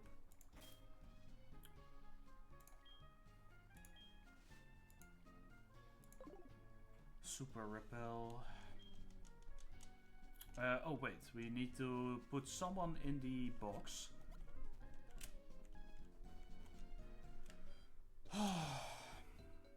Because then we can receive a special Dratini in the team. Who do we put in there? I think we do this one.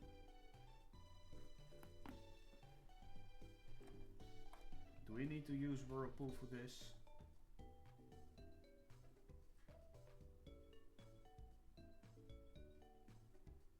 I guess we have to. Okay.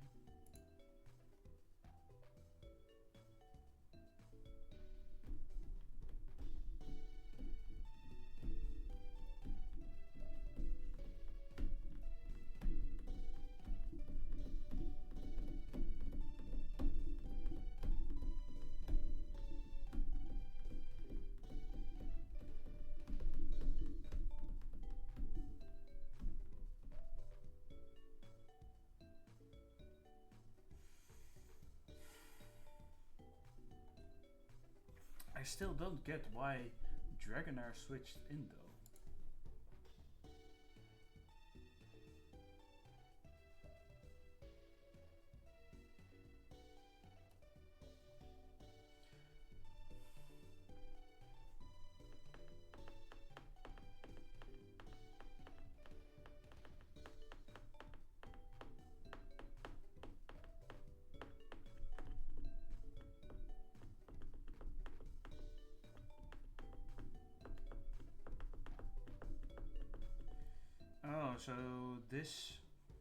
So the type effectiveness, so it was due to the type effectiveness being checked first, so this is not true.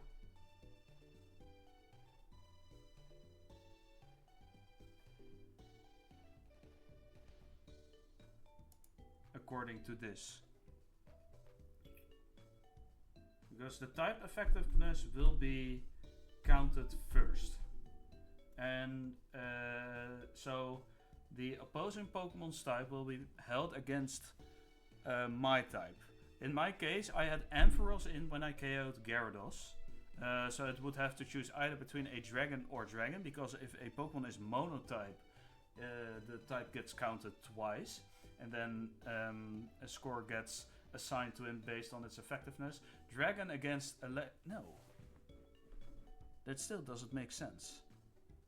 Because was it just random?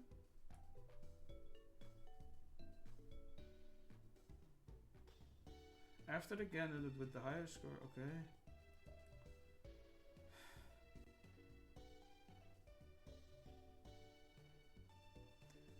In an event of ties, the Pokemon towards the front of the party is preferred. Okay, so it was just party order in that case. Alright, that's it's whatever. Good to know. Then this document is just garbage.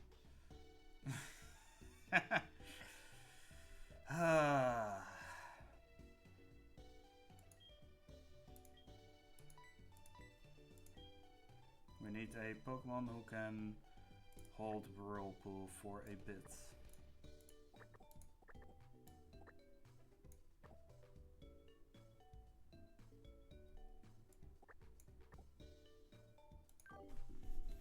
Because we are going to need Whirlpool.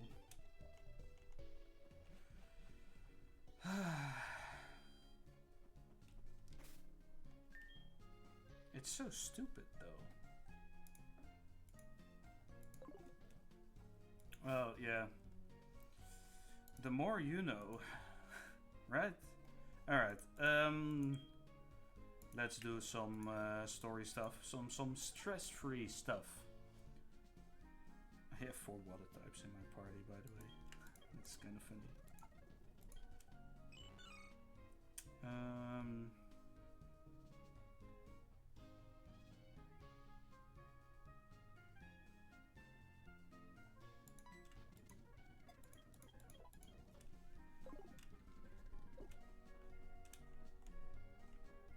So, in order to get the actual 8th gym badge,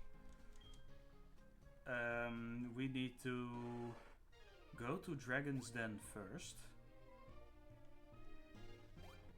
Hello. If Claire allows it, her grandfather, our master, will also. You may enter. Alright.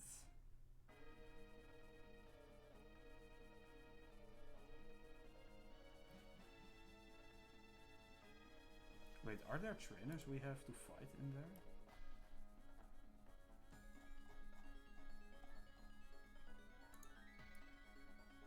Wait, really? Why?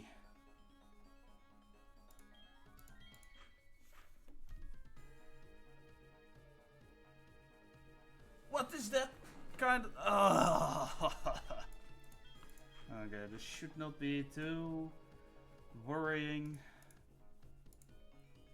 Next trainer.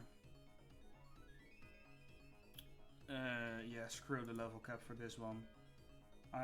You know what? This game is so confusing. Level cap goes up and down.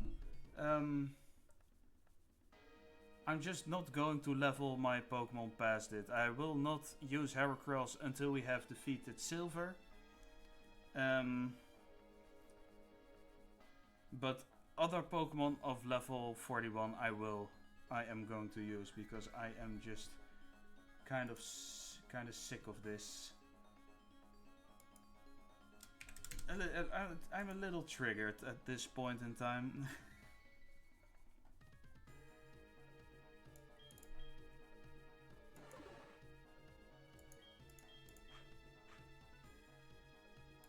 We take the item for now.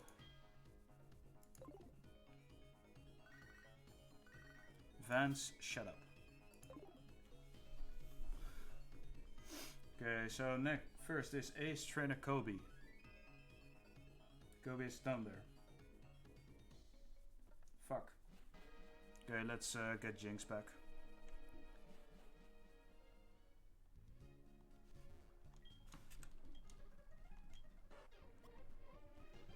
Never knew we would need Jinx so much. Yeah. It's been useful though. I underestimated it heavily. I would have preferred Mamoswine though. Well, maybe not, now that I think of it.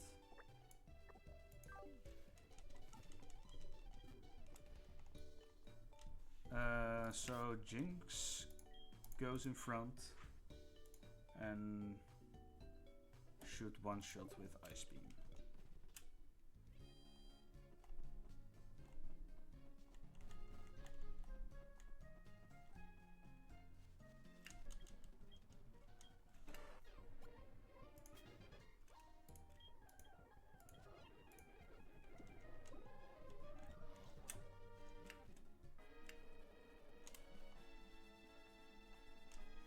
Okay, this is a trainer Kobe. And Kobe has a... Well, what do you mean uninvited? Get out of here. Boom. Ice Beam kills. Strong.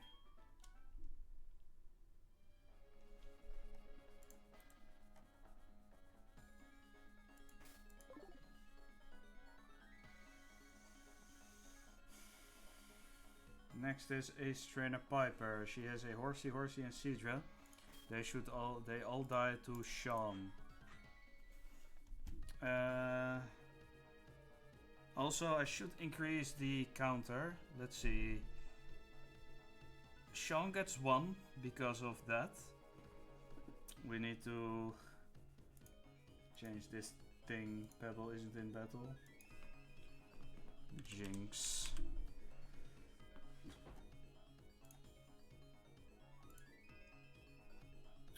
Let's choose a color, cyan. Cyan works perfectly.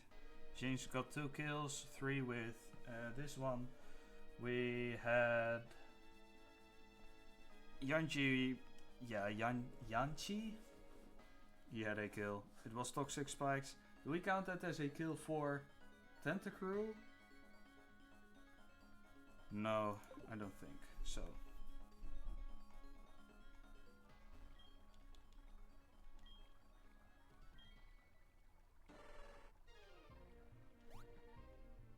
I need to go this way, I believe.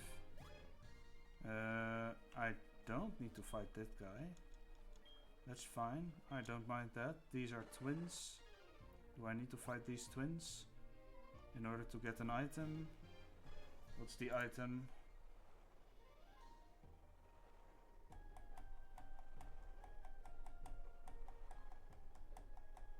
This is a max elixir.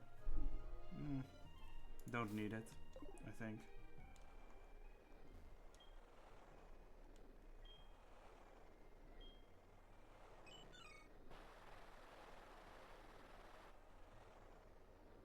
Boom.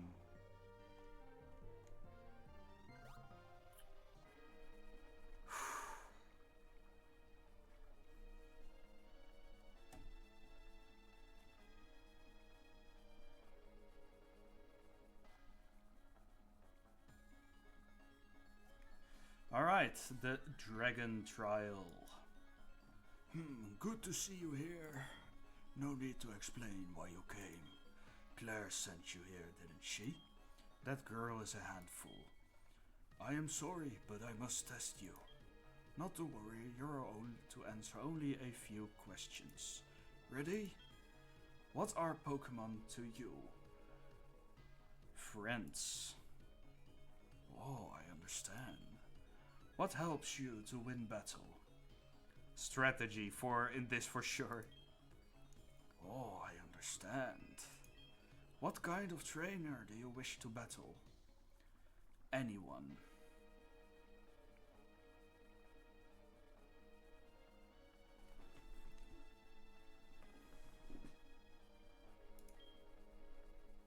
Oh, I understand. What is most important for raising Pokémon? It is love. By the power of love and friendship. Oh, I understand. Strong Pokémon, weak Pokémon. Which is more important? Both. I see.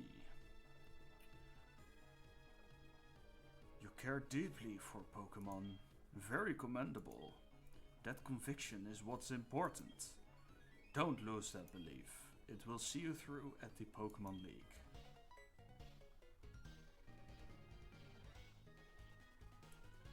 So how'd it go? I guess there's no point in asking. You did fail? What? You passed? That can't be! You're lying. Even I haven't been approved. Claire, this child is impeccable in skill and spirit. Admit defeat and confer the Rising Badge. Or must I inform Lance of this? I understand. Here, this is the Rising Badge. Hurry up, take it. There you go, nice. The Rising Badge will enable your Pokemon to use the move for climbing waterfalls. Also, all Pokemon will know you as a trainer and obey your every command without question. Claire, reflect upon what it is that you lack and this child has. By the way, have you heard of Lugia? It's a Pokemon said to have lived around Whirl Islands once. Never mind. Just mad words of the old.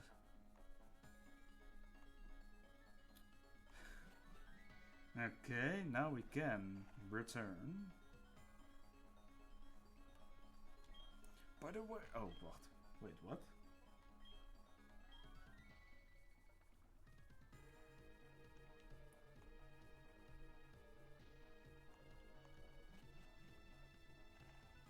Do we have the repel still?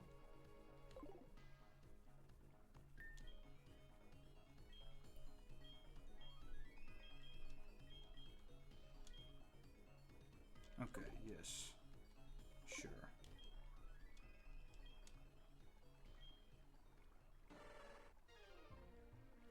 Okay.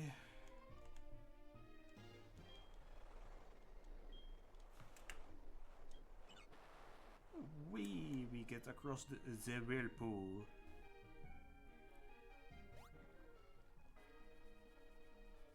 Wait! I'm sorry about this. Here, take this as my apology. And we get Dragon Pulse. That contains Dragon Pulse. Well, Dragon Pulse is a kinda... Never mind. It's huge energy of some kind. If you don't want it, you don't have to take it. What's the matter? If you're headed to the Pokemon League, go back to Nurbark Town and surf along Route 27. Your face is telling me you have some unfinished business. Come on. Whatever you have to face from now, don't you dare give up. If you do, I will feel even worse about having lost to you. Give it your all. Damn, she certainly has an attitude. Oh, that's the repel wearing off. So we activate again. Boom, and now we surf.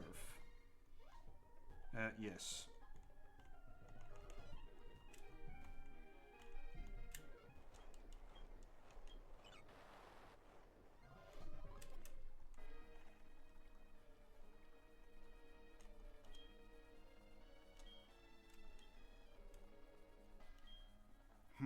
Good to see you here. Your arrival is most fortunate. I have something for you. Take this Dratini as proof that I now know your worth. Hey, we have the Dratini. It's never going to become a Dragonite because it evolves way too late for that. Let's call it Eel.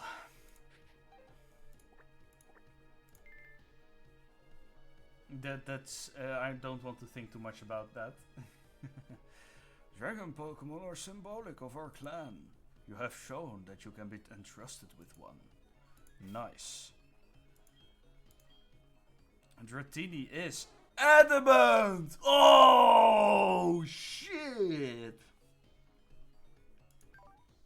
It's got extreme speed! Woohoo! Damn! Holy shit. That's crazy, by the way. Oh.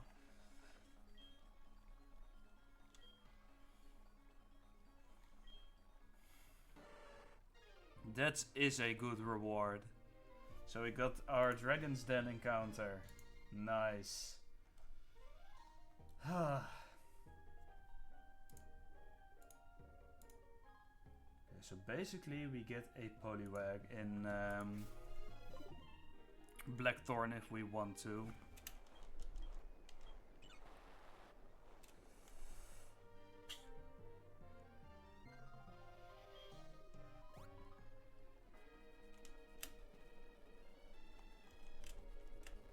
Alright.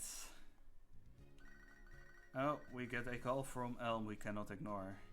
Hello, how's it going? I've gotten hold of something neat. Swing by my lab and pick it up. See you later. Okay.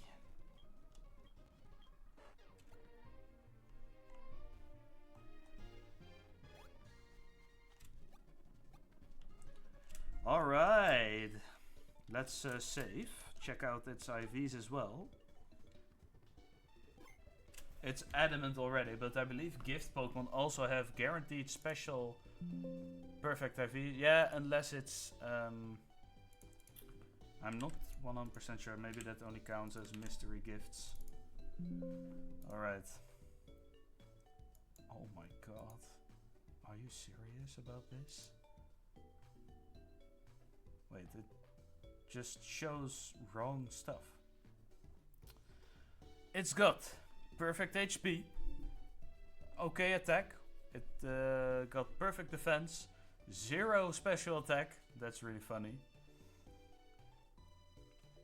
12 special defense and 28 speed, so it's not too bad. It is not too bad at all.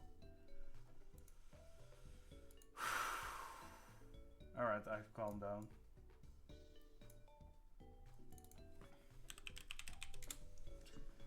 The problem with Dratini is it's not... it learns Dragon Dance at 45. It becomes a Dragonair at level 30. Dragonair learns moves at later level, obviously. Cleared on the way, yeah. It learns Dragon Rush. Dratini does so as well. I believe it does. Brutal Swing. Oh, hold on. Dragon Rush, Aqua Tail, Safeguard, Dragon Dance. Yeah. I mean, don't get me wrong. I still think Dragonair is quite good. It's got, yeah, it's just not that good because we cannot evolve it into a Dragonite. If we had a Dragonite, if we could level it to a Dragonite 55, it would be absolutely bonkers. But here's the problem. We can only use it in the post game, when we do the Kanto gyms. We're going to do the Kanto post game stuff. It's just that, yeah. Okay. Anyway, what's next? We go down. Yeah, well, we might also just call it a day for now because we'll see how far we can go. We will teach a waterfall move to Gyarados. Boom. We'll get rid of Twister because it's just not good.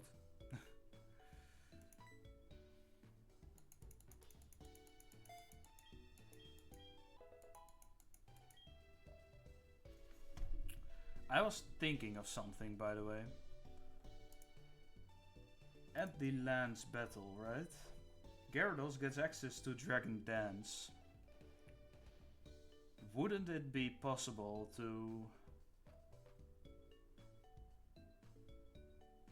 try and set up?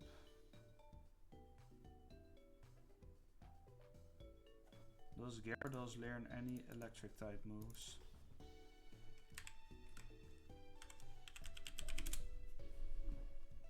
That is the question.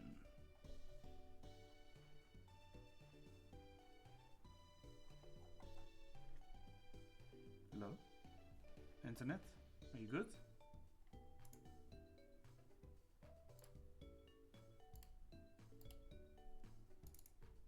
Don't think it is.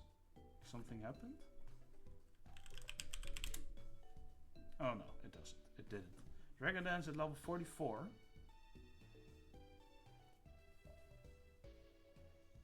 It learns Thunderbolt. That's really funny. That's really freaking funny, actually. Wow.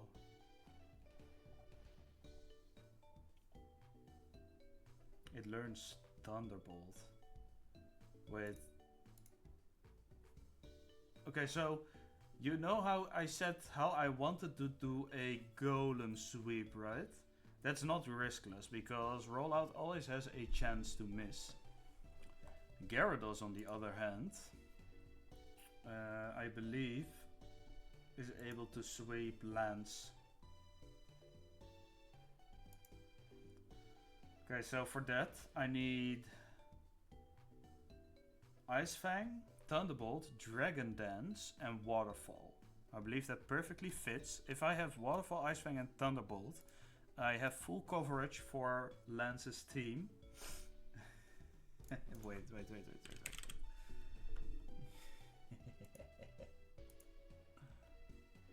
Like, we're allowed to be level 47.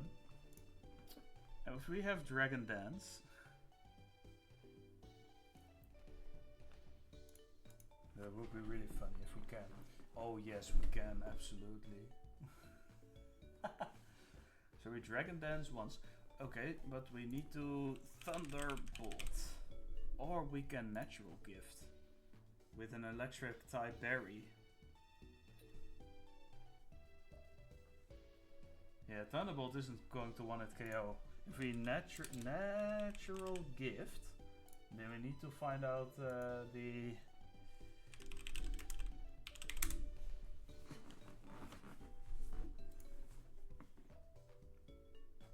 We need to find the type of berry. Like a natural gift with a Pecha berry, for example. Just a Pecha berry. Pecha. Boom.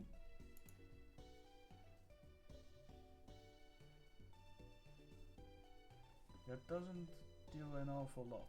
Why not? Oh, because Intimidate is a thing. Yeah, okay. Makes sense.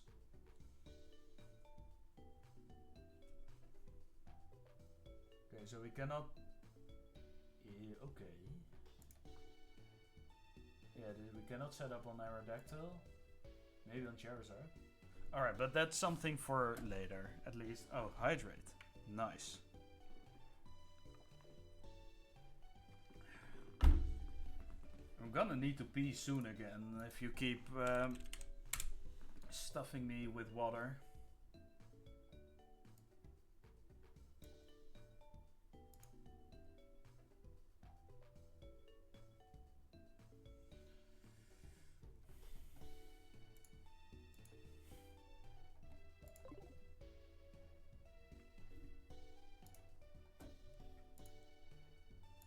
Okay. Anyway. I think it's about time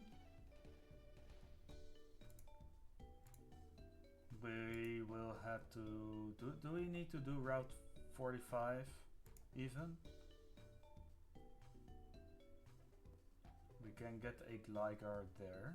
That's about the only useful thing. In Dark Cave. We already did Dark Cave actually.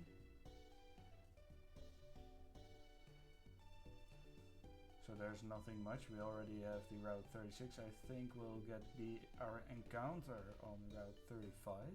45? Yeah, 45. And then... Yeah, you know what? I think I can... Yeah, shut up, Chad. I think I might also just call it a day for today. This has been pretty stressful, unironically. We didn't lose a single Pokemon, which I'm very glad for, but one can only handle so much nerve-wracking things.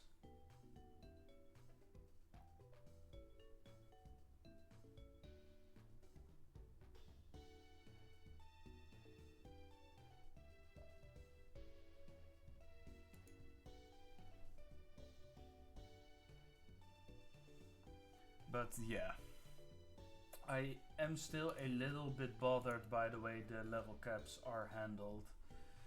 You know what? We're not going to do any gameplay stuff anymore today, but I am going to do a little bit of research on how people handle the level caps in games like HeartGold and Soul Silver. Nuzlocke level caps. Because they go like up and down.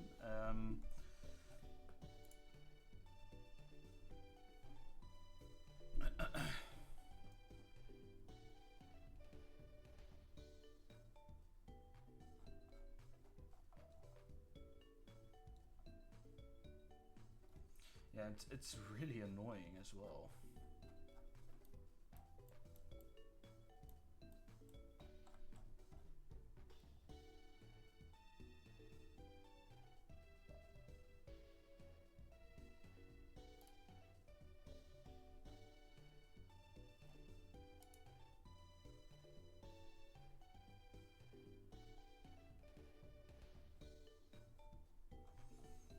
Hmm.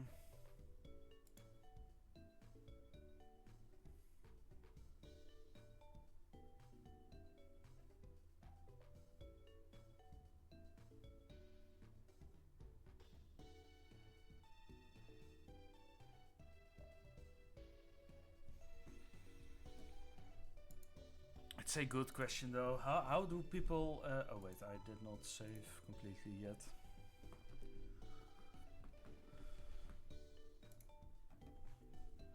Like...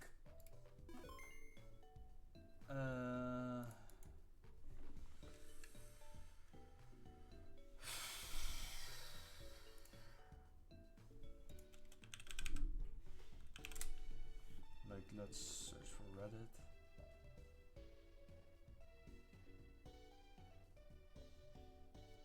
How to manage...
Yeah, it's a little tough to you know, keep track. It's also something I just have to learn. Like it gets annoying. It's annoying because it goes down from level 41 to 40, and if I decide to keep using that level cap,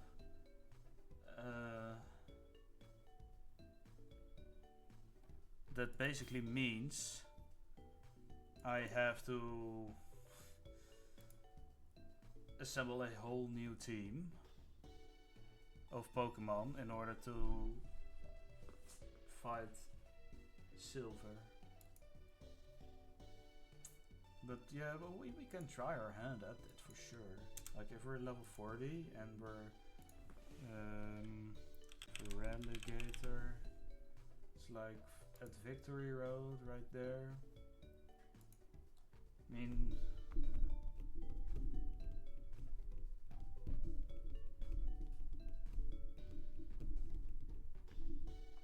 it's kind of tricky. Voltorb, like if it's an Electrode, isn't that just really easy? Electrode import. Like if we have an Electrode of level 40, I think we can make it work, I suppose.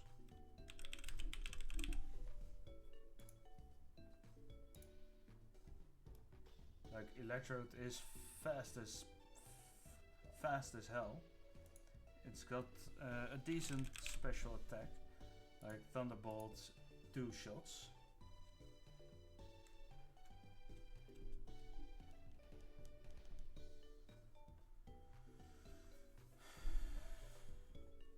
Venomoth can deal with that. With maybe Venomoth can even deal with Sneasel. You know that? When does it learn Bug Buzz?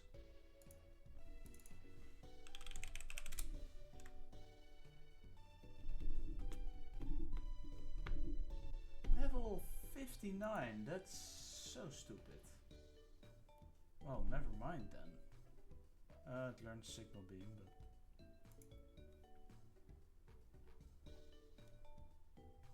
against Sneasel it's fine, but Signal Beam. Signal Beam even one-shots the Sneasel, and we don't outspeed, but that's fine. I believe, yeah.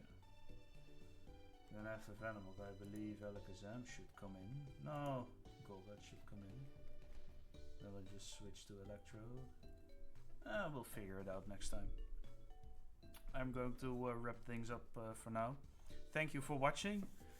I'm going to do some exercise while it's still clear outside. I'm going for a run, and after that I'm going to do some muscle exercises. Should be pretty good from now up until an hour after, so I'll likely continue this on, I believe, Wednesday, because Thursday I might have a graduation ceremony of my brother. So I will be live on Wednesday, and if I happen to stay at home on Thursday, I will also go live on Thursday. That's then how simple it is. And on Thursday we'll continue with this stuff, because my brain capacity has depleted for today at least. So